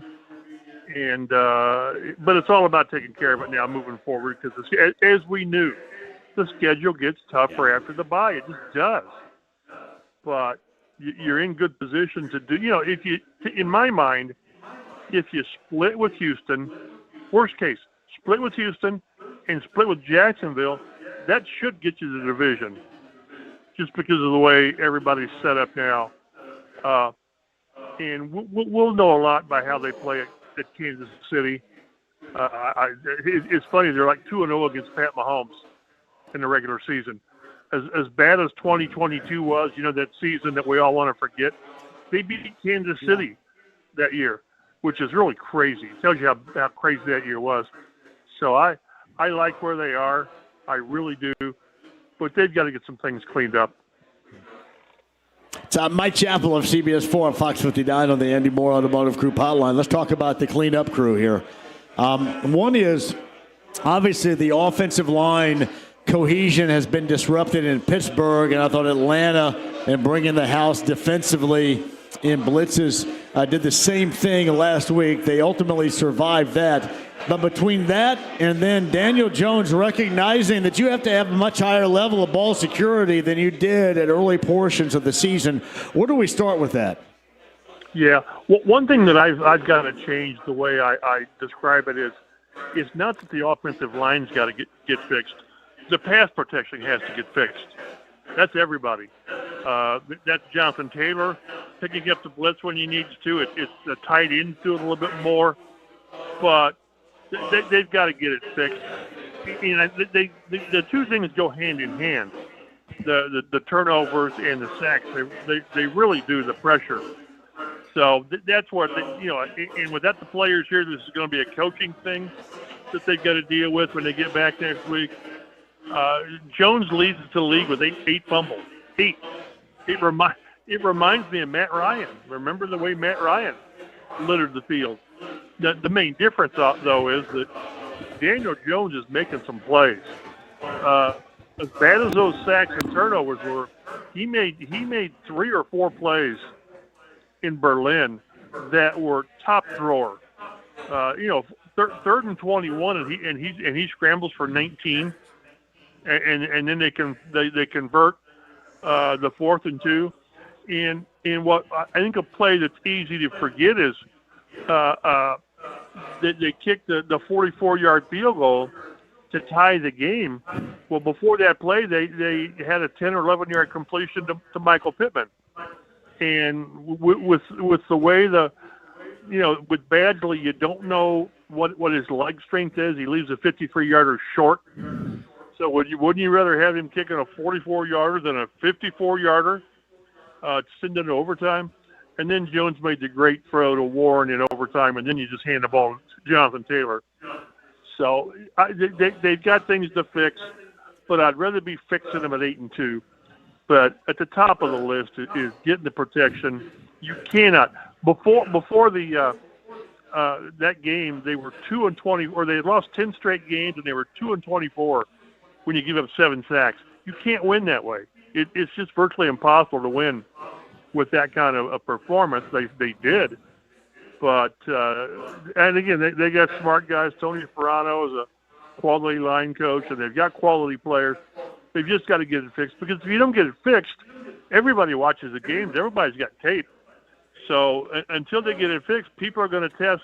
I think the main part is the edges of the defense. But until you get it fixed, people are going to make you pay for it.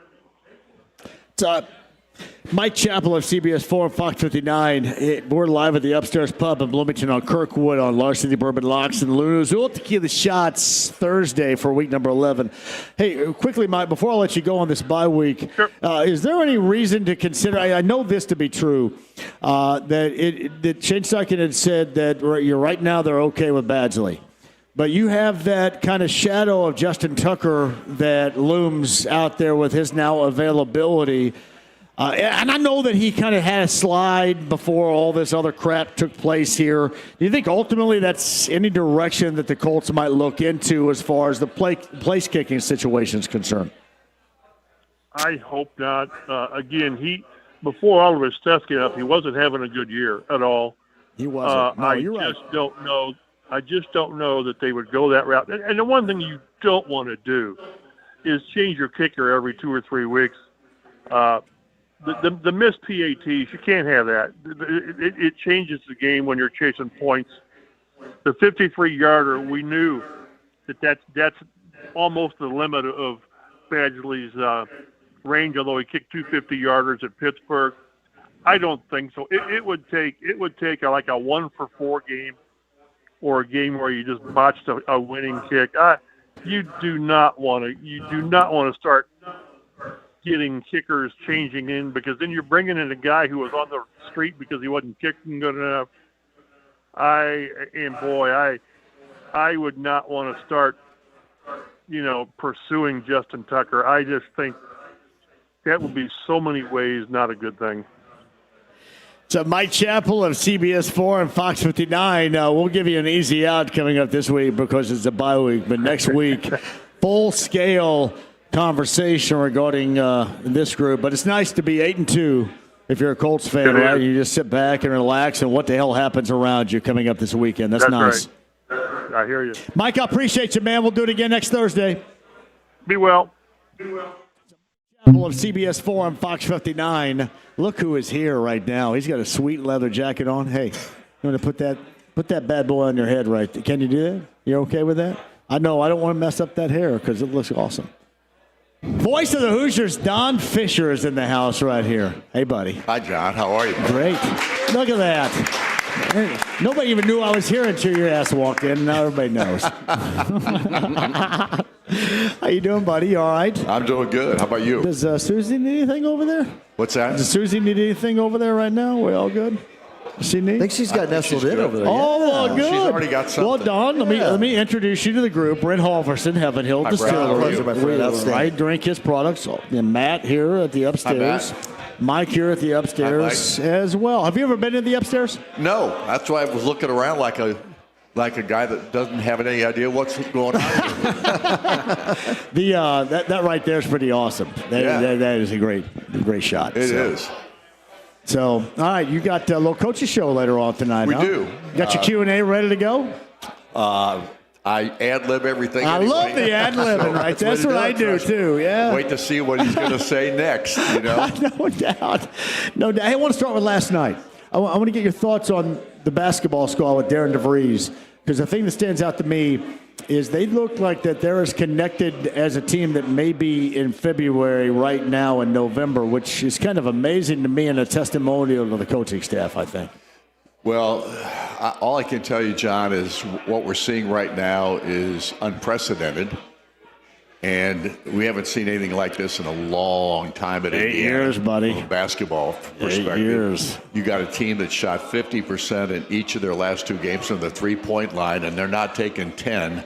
They're taking 28 or 27. 14 of 28 last night, right? Yeah. That's beautiful. I mean, it's unreal. I mean, that's back-to-back games in which they've hit 14 of 28 shots from the three-point line. That's phenomenal. Yeah. So we're seeing something unprecedented in that sense. And granted, we're not talking about playing every great team out there, but Marquette was a really good basketball team, a team that everybody has a lot of respect for, plays the heck out of defense. One of the best coaches in America was Shaka Smart, too. Exactly. Yeah. And they score 100 on him. So, I mean, that's pretty impressive. I talked to Tucker DeVries, and I know you talked to him, I think, later on that evening, and I talked to him on Monday as well. And the thing that stands out to me is there's no, like, burp or pause. I mean, the ball movement is popping. It was reminiscent of the Pacers in the postseason. Everybody knew where everybody else was supposed to be, and that cohesion led to the consistency of an offense that we've seen. Well, there's no question. I mean, here's the thing, and he said this when he got here in his first press conference. He said, we're going to try to get a shot, a three-point shot in the first 10 to 15 seconds of the shot clock. And if we don't get it, then we'll work into a half-court game. But he wants to run, and he wants to take good shots. And this team is doing exactly that right now. It's not like they're taking wild shots. Yeah. I mean, occasionally they'll throw it up there. I mean, Lamar Wilkerson knocks one down from like 30 feet a couple of games back. So you know that they're going to take some shots sometimes that you don't look like they're the normal shot. Yeah. But nothing seems to be forced. And the reason is because the ball never stops. The ball is always moving. Correct. And that's the kind of basketball I think people like to watch. And it reminds me, because they play so much motion, it reminds me of what Bob Knight's teams did back in the day, except it's faster. Right. I mean, that's the only difference. Indiana always took good shots under Coach Knight. They tried to take good shots. Every now and then somebody would get off base. But my point is, it looks like a motion offense that just never stops. And it's amazing to me in the sense of how these guys have come together in such a short time, because nobody's been on this campus for more than 5 months. I mean, these guys have come together. All of a sudden, he's got the roster, and the roster looks like it was extremely well constructed. When's the last time you heard me say that? There's no question this is a basketball team that's going to be competitive against everybody that they play. Don, I got a question for you. You've been doing this a long time, and it's an honor to have you here, and I've been listening to you for all my life, and I absolutely love it. What do you think about what's going on now with that, like constructing these teams, right? This never happened, and now it's a whole new game. It's got to be a little tough to figure out who's who, right? Like what we're getting, who's coming in, got to learn them really quickly, and you see the cohesion that you speak about start to happen. How is that on your side of the game, right? Figuring out how this is going to work out. I mean, what's your take on the whole new ways of working with college sports? Well, before I saw this team, this basketball team, and the last two football teams I hated, Everything about Man, I was right there with you. Yeah, buddy. everything about we were right there together. We're at our table complaining about all this, and now we love it. transfer portal. I hate that. Right. NIL. I hate Yes, that. I do too. And now all of a sudden, I love that. Yeah. Hey, we got it right. Yeah. So it's just a different world we're living in. And Cignetti said this when he first got here. If you don't adapt, you're not going to be able to survive. And that's exactly what he did with his program. And what's the last 2 years been like for DeVries? The same exact thing. He had to go out and get a new roster last year at West Virginia, and this year he had to get a new roster here at Indiana.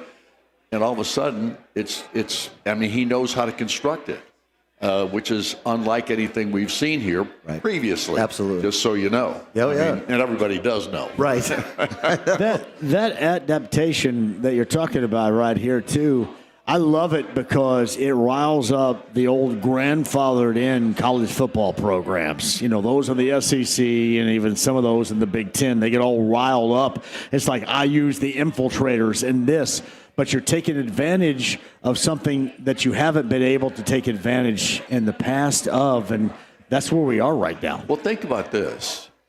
In the past, we're talking SEC now. Compared to a lot of other conferences, right? Yeah. SEC has always been great in football. Why? Well, because they got the best players. How'd they get the best players? I don't know. It could have something to do with money or how they build their programs. Now, everybody's on the same page because everybody can pay the players. It's about the choices you make, too. Exactly. Yeah. Exactly. So, from my perspective, I don't think there are any more outliers. It's who wants to build it, and they want to build it quick, and if they know how to do that, and obviously Curt Cignetti does, and Darren DeVries does. So I'm all for it now. Absolutely. I mean, as much as I hated it before, at this point, as far as Indiana's concerned, and I'll give Scott Dolson a lot of credit here, not just because he hired these two guys, but because he looked at NIL when it first came out and they first started talking about it. Yeah. And he started putting it together in the way it should be. I talked to Matt LePay today, who's the Wisconsin play-by-play guy. Matt says one of the reasons they are struggling is because they don't have the money yet. They haven't put together the program, the NIL program, like Dolson started this 6-7 years ago. And all of a sudden, Indiana's got the money, and a lot of schools don't. And Wisconsin's one of them right now. So this thing, you got to give credit to Dolson, you've got to give credit to Pam Whitten, and obviously to the guys that they've hired. There's a vision there, too. Yes. I mean, there's a vision of what can happen if you do this, especially, Don, considering the IU football program that was what it was prior to this. Right. There's no question. And look, Indiana football and basketball pay the bills. There's just no question about that. Every other sport in Indiana is taking advantage of this too.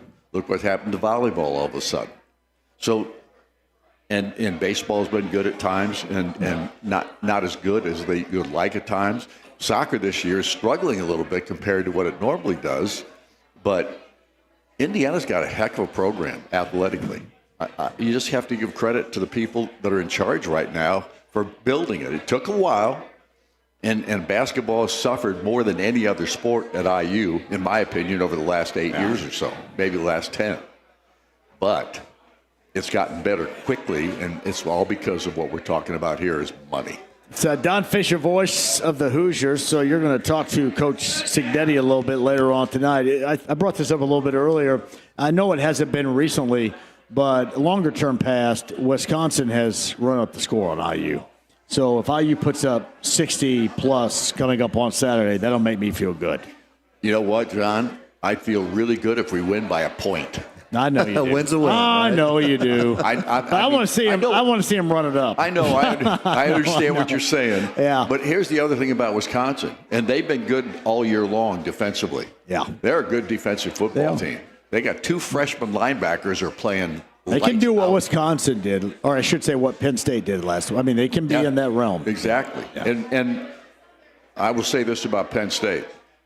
They were the number 2 ranked team in the country the first 3 weeks of the season, and it's not like they got bad players all of a sudden, and they just lost all those ball games. That Oregon game set them back because it was at Penn State, and they got beat there in double overtime. And then After that, just kind of the roof caved in on them.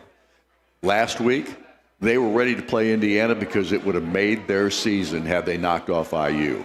And that's how hard they played the entire ball game. And Indiana was fortunate to win, but they were fortunate to win because Cignetti preaches one play at a time, not too high, not too low, get out there and get it done. And they did exactly that when the game was on the line. And they've done that in all 3 games that they've played so far against the best teams that they've played so far. All 3 were on the road, Penn State, Oregon, Iowa. And all 3 of those games were hard-fought ball games, and Indiana found a way to win all of them. Where's that Cooper catch rank in your football existence as play-by-play voice?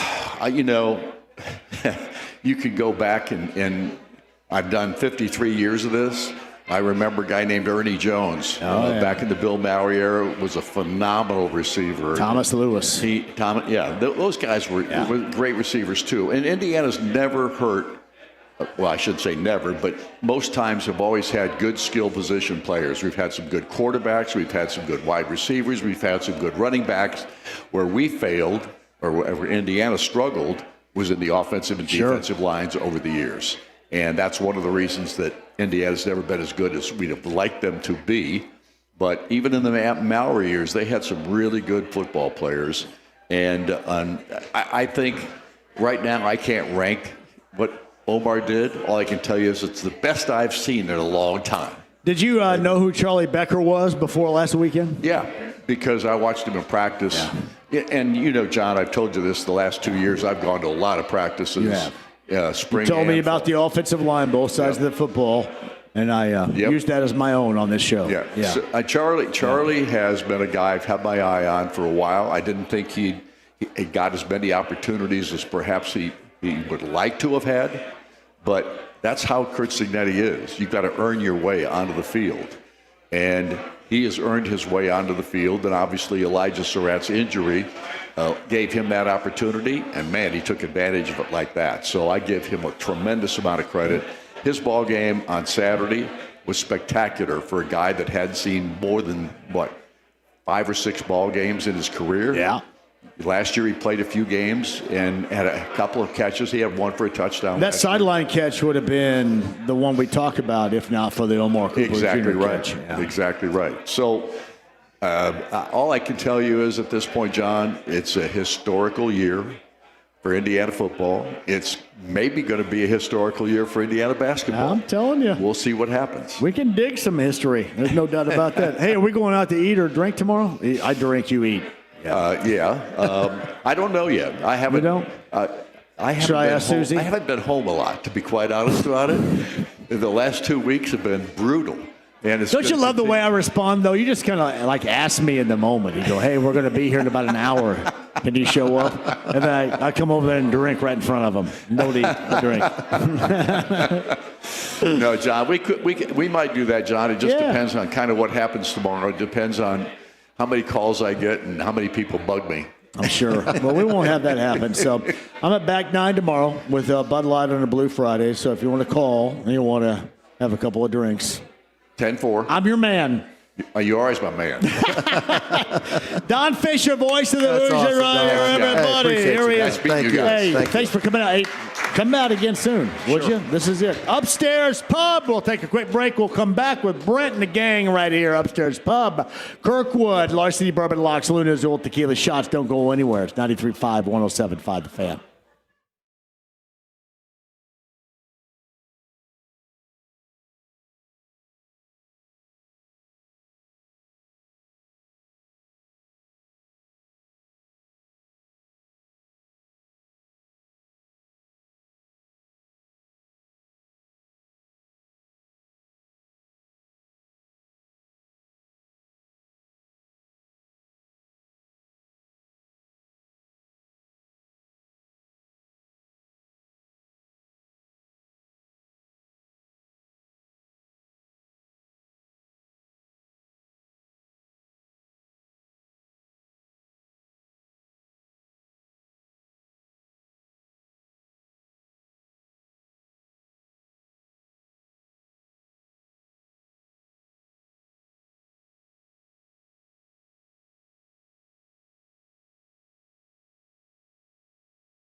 Music.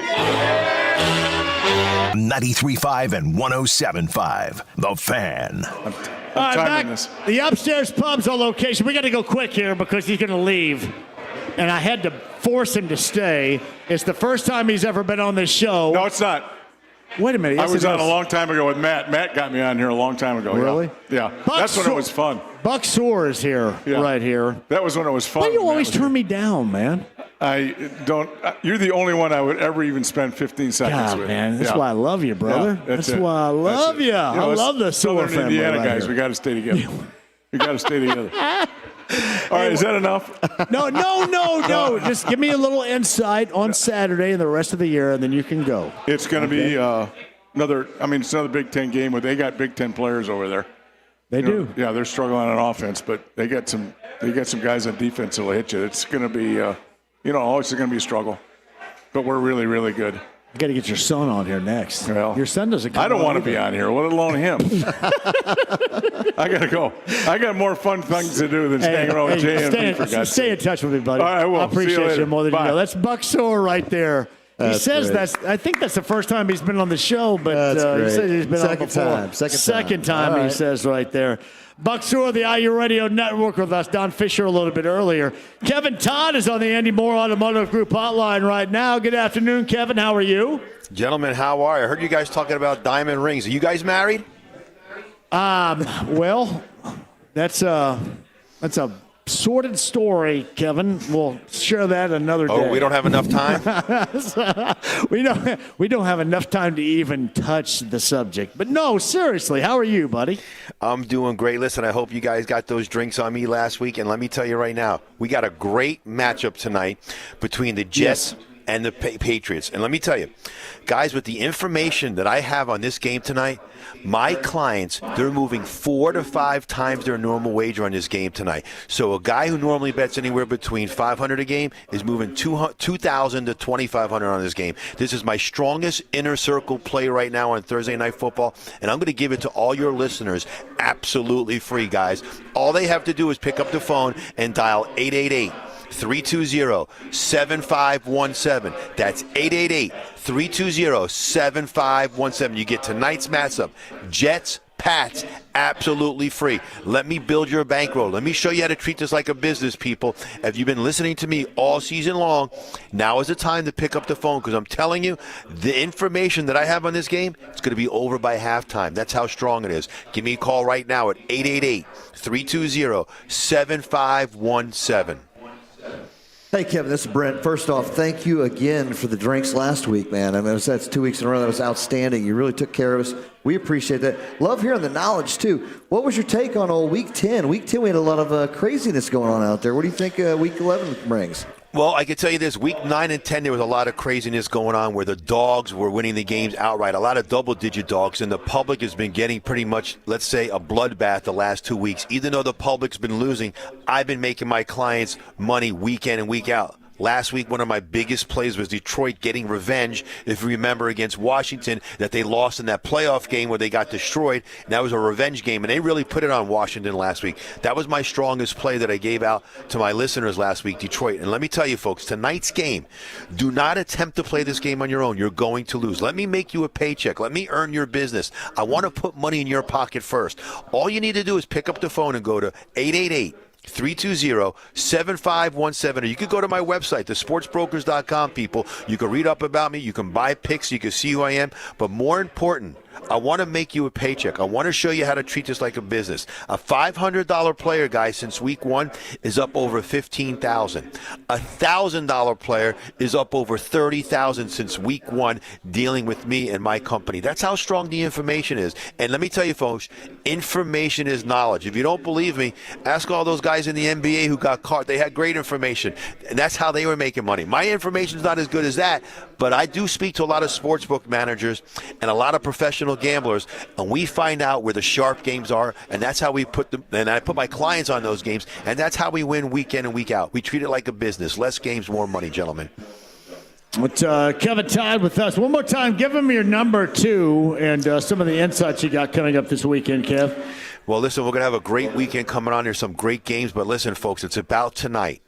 It's about this game going on where you got the Jets are traveling to New England. I want to give you the game for free. I want to put money in your pocket. All you need to do is pick up the phone and dial 888-320-7517. That's 888-320-7517. And for my free pick this week, gentlemen, let's look at South Florida at Navy. I'm going to lay the 10 here with South Florida on the road at Navy.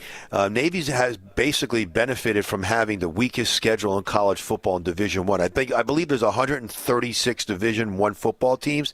Navy's strength of schedule was 135th. That's how weak it is. Last week, it showed. They went on the road to Notre Dame, and they got demolished. 502 yards to 228. They knocked the starting quarterback out for Navy. Now they're going to be facing South Florida, who's one of those teams that actually has got better athletes and more talent because they're a Division I and they recruit better. And they're going to be playing, this tough team and they're still in the hunt to make the playoffs, South Florida, believe it or not. And both of these teams control their own destiny in the American Conference. And let me tell you, they're only laying 10, folks, and it's questionable if the quarterback for Navy is going to be playing. I think South Florida wins this game by at least 21. But, folks, it's more important about the game tonight. It's Jets at New England. You want to make money. You want to learn how to treat it like a business. You play my games only. I'm going to make you money. All you have to do is give me a call at 888-320-7517. That's 888-320-7517. You get tonight's game absolutely free. And as always, guys, it's great talking to you on Thursday. What do you guys got planned for the weekend? Well, I'm going to stay right here probably until tomorrow. Oh, you're sleeping there? Yeah, I may sleep here. I think Matt's okay with it if I go ahead and just sack out here, Kevin, later on tonight. So sometimes you have to adjust to the situation, Kevin. And this is where I am right now. Listen, Kevin, hey, I'll tell you, we talk a lot, too. I mean, we're in the home of the number 2 Indiana Hoosiers. Yes. We're in Bloomington, Indiana right now. So there's a big game, senior night coming up. Wisconsin at IU. So there's a lot of good stuff where we're at in Bloomington right now. Imagine this if I told you that your football team, Indiana, has a shot of winning a national title. You would think I'm crazy because you're a basketball school. But let me tell you, that quarterback is the real deal. He proved it last week against Penn State. And being a Jet fan, I hope he comes to the Jets. But you know what? The Jets know how to ruin players. Yeah. Well, you're going to make everybody, Kevin, happy here. There's no doubt about that. We shall get your phone ringing, and we'll have you on here coming up again next Thursday. Kevin, as always, thank you very much. Thanks, guys. Have a great weekend. Thanks, Kevin.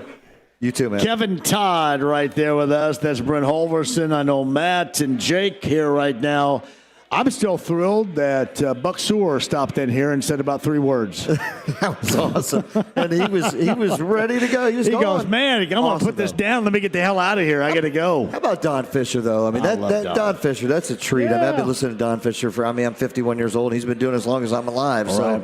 It's an honor to be able to sit across from him, hear some of his same takes, right? We're talking about the NIL and the transfer portal. We all fought it, but look what, you've got to be ahead of the game, and that's what's going on here in Indiana University, and they are on top of the game.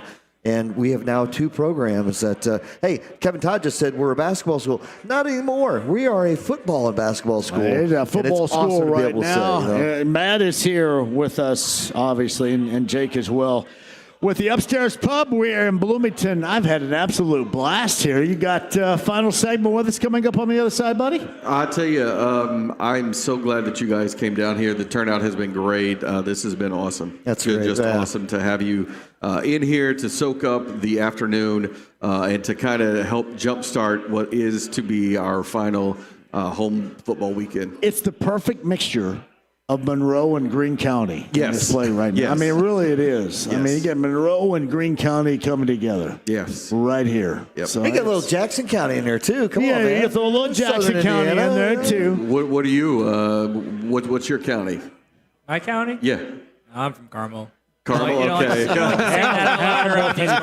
County's in too. You had to go and ruin everything. Hamilton County's going to ruin it all right here. I don't drive through there, Jake. so I stay out of Hamilton County. But all right, guys, on the other side, we'll come back and we'll wrap it up with you. Coming up next here, the Upstairs Pub. We are on Kirkwood. We're in Bloomington. Thank you all for joining us. Buck Sewer, Don Fisher, Mike Chappell, Zach Osterman joined us a little bit earlier as well. Podcast with everybody, 1075thefan.com. I should mention tomorrow tomorrow, Bud Light Blue Friday. We have Colts tickets to give away. We're going to be at the back 9. That's Morris and Drover, south side of downtown Indy tomorrow. Back 9 with you, Bud Light Blue Friday.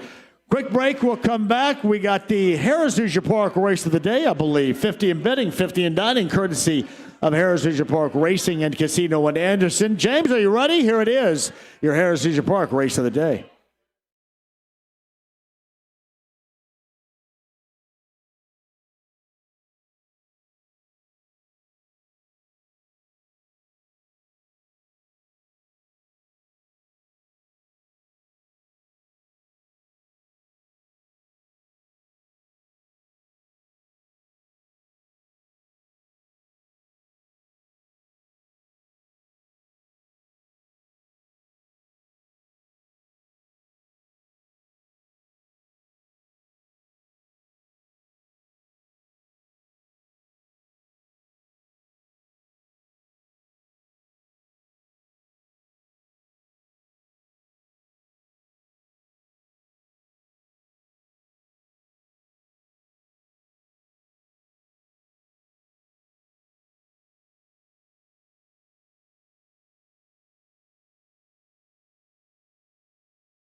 Heritage Park race of the day, 50 in betting, 50 in dining. Goes to Jacob. Play action pass. What's the winner? $6, $2 bet. $2 exacta. 15.40, 50-cent try. 320. Tom Cochran, Life is a Highway with 50 in betting, 50 in dining. The Heritage Park race of the day. Racing still going on. Heritage Park Racing and Casino in Anderson. Through the month of November, I got to give a shout out to both ED, that's Eric Deese over there, Lauren as well. I know, Brent, you talked to Lauren a little bit earlier, too. We're trying to motivate back down here relatively soon. Absolutely, and pleasure meeting both of them, and what a great crowd that came out, John. Oh, my God, I love it. I've heard some great stories throughout the day. Well, there's still more to come because I'm going to go out there and share them all, yeah. But how great is it to be in Bloomington, right? I mean, we're out every week in Indy and surrounding parks, Yes. but to be in Bloomington and with these guys here at the Upstairs Pub. Three more mentions. There's Mick Barron. I was also the best man at his wedding, and I messed that up big time, too. And was there some alcohol involved, John? Was there? I think that I never knew when to say when back then. And I was happy to be the best man, but I would mess it up. Well, hey. So that's Mick Barron and Tom Edwards and Dave Abram, friends of mine. That's awesome, from back in the day as well. Isn't that and great? Just so many familiar faces that I see here. And I love each and every one of them, too, man. It's like getting the band back together, right? It After is, so many years, we yeah. go through this crazy thing called life, and all of a sudden, it's here we find ourselves. Yeah. But you always know. Well, you get here's people what's back. funny about this, and I know Matt and Jake are still here, too, of the Upstairs Pub. That's a location on Kirkwood here on this Thursday. So we had a City League basketball team back in the day, and we were all on the same team. And when I worked at B97, I had a gift card to the then Colorado Steakhouse, and we'd have our pregame meals at the Colorado Steakhouse on B97 and then go over and play a game down at Bloomington High School South Gym and Bloomington City League back in the day. There's nothing I love better, Matt, than kicking the crap out of Larry Winters. I can understand that. But Larry Winters, the head coach of the fine head coach Yes, of Bloomington my South. daughter played for him at Bloomington South. So Larry Winters is a tremendous head coach at Bloomington South and has been for a long time for the girls program. Just a great dude. He is. Coach Peck is the JV coach. Yes. Like, those guys are awesome. And Kyle Simpson, I think, is Yes, still a part of Kyle's the program still- down Kyle's there. still Good around. guy, Yeah. too, yeah. Yep. Well, No hey, doubt as about much that. fun as it has been here in Bloomington, and again, thank you guys for having us. Oh, thank you again for the idea. This is awesome. Man, this is great, dude, and we'll definitely do it again. Look Yes. forward to that, and we'll build upon it, and we'll make it even better. Next week, John, we are at the Free Spirit in Indianapolis and Castleton. That means a Nally appearance We'll right have there. a Nally appearance, and speaking of Free Spirit, Kelly Eisenhower is doing his benefit relief show for our friends in Jamaica this Friday, or tomorrow from 5 to 8 at the Free Spirit in Castleton, too. So we love Ike. We do love Ike, and we look forward to our Free Spirit and our Nally interactions throughout the year. So we'll be at Free Spirit next Thursday, 3 to 6. So if you're in the Indy area, come join us. Matt, I just realized, lives in the Indy area, so I know he's here quite a bit. You live in Indy, Matt? He does. What? Yes. Where do you live up there? So 56 at Kessler. So literally about 2 miles off of 465. Well, you can drive me home tonight, then. Thanks. I could. That's my Uber. There you go. Well, it'd be good. If not, I'll take you home. But we're going. I got Sierra's volleyball, her final volleyball banquet tonight. So I'm going to leave here in about 9 minutes on the dot. I'd imagine with so much Greene County flavor in here, I'm going to be staying for a while. I would say you might be here for a minute. I may be here for just a minute, though. Speaking of Indy, I would be remiss. I told him I'd give him a shout out. Derek Elston, former Indiana Hoosier. Yes. Listening, tuned in. I just wanted that's to say, awesome. Hey, Derek. Yeah. Is Derek listening right now? Yeah, he's listening. Yeah. You know, it's funny. Derek, I don't think, has ever been on the show, but his sister has been on the show a number of times. Well, we got to remedy that. Yeah, I know. Well, his sister is a big fan of Clayton Anderson, who is a mutual friend of basically everybody. Yep. The Derek country wanted to music know center. what's it going to take to get his jersey up in the rafters. I was like, I know a couple people. I think you can get that done. Get that done. You got a busy weekend coming up this weekend, it's gonna be too. crazy. Tomorrow, Friday, doors open at 11, 50-cent wings until 3 o'clock. We've got we call it the house party. It's kind of an official Friday kickoff. $1 hot dogs, $1 cheeseburgers. We fire up the grill right out here on the patio. That'll be from 5 until 8 o'clock. And then, of course, Breakfast Club at 7 on Saturday ahead of kickoff at noon. Wisconsin taking on the number 2 Badgers. We're ready for it.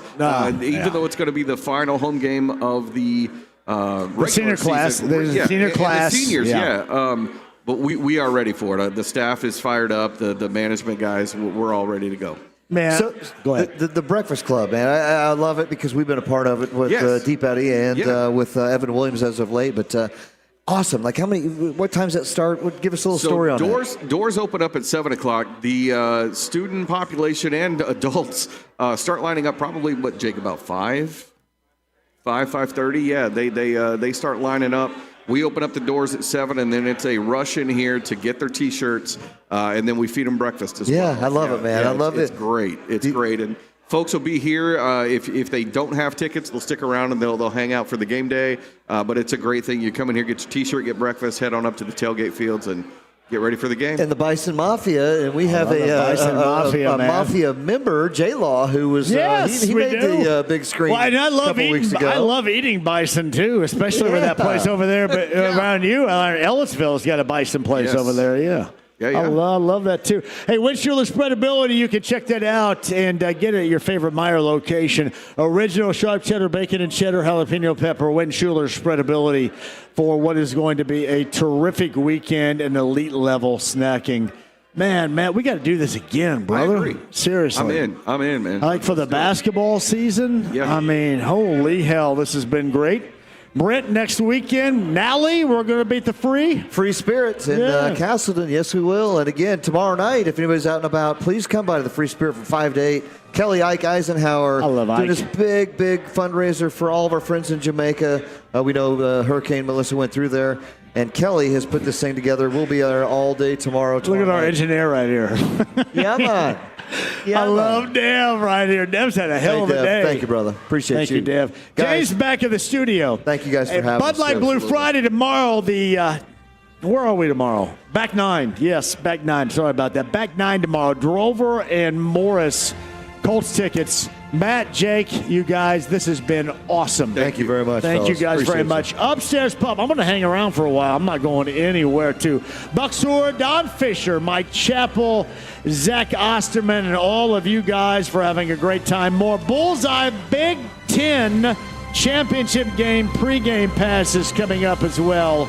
Got that for you tomorrow. 93.5, 107.5 The Fan. Have a great night.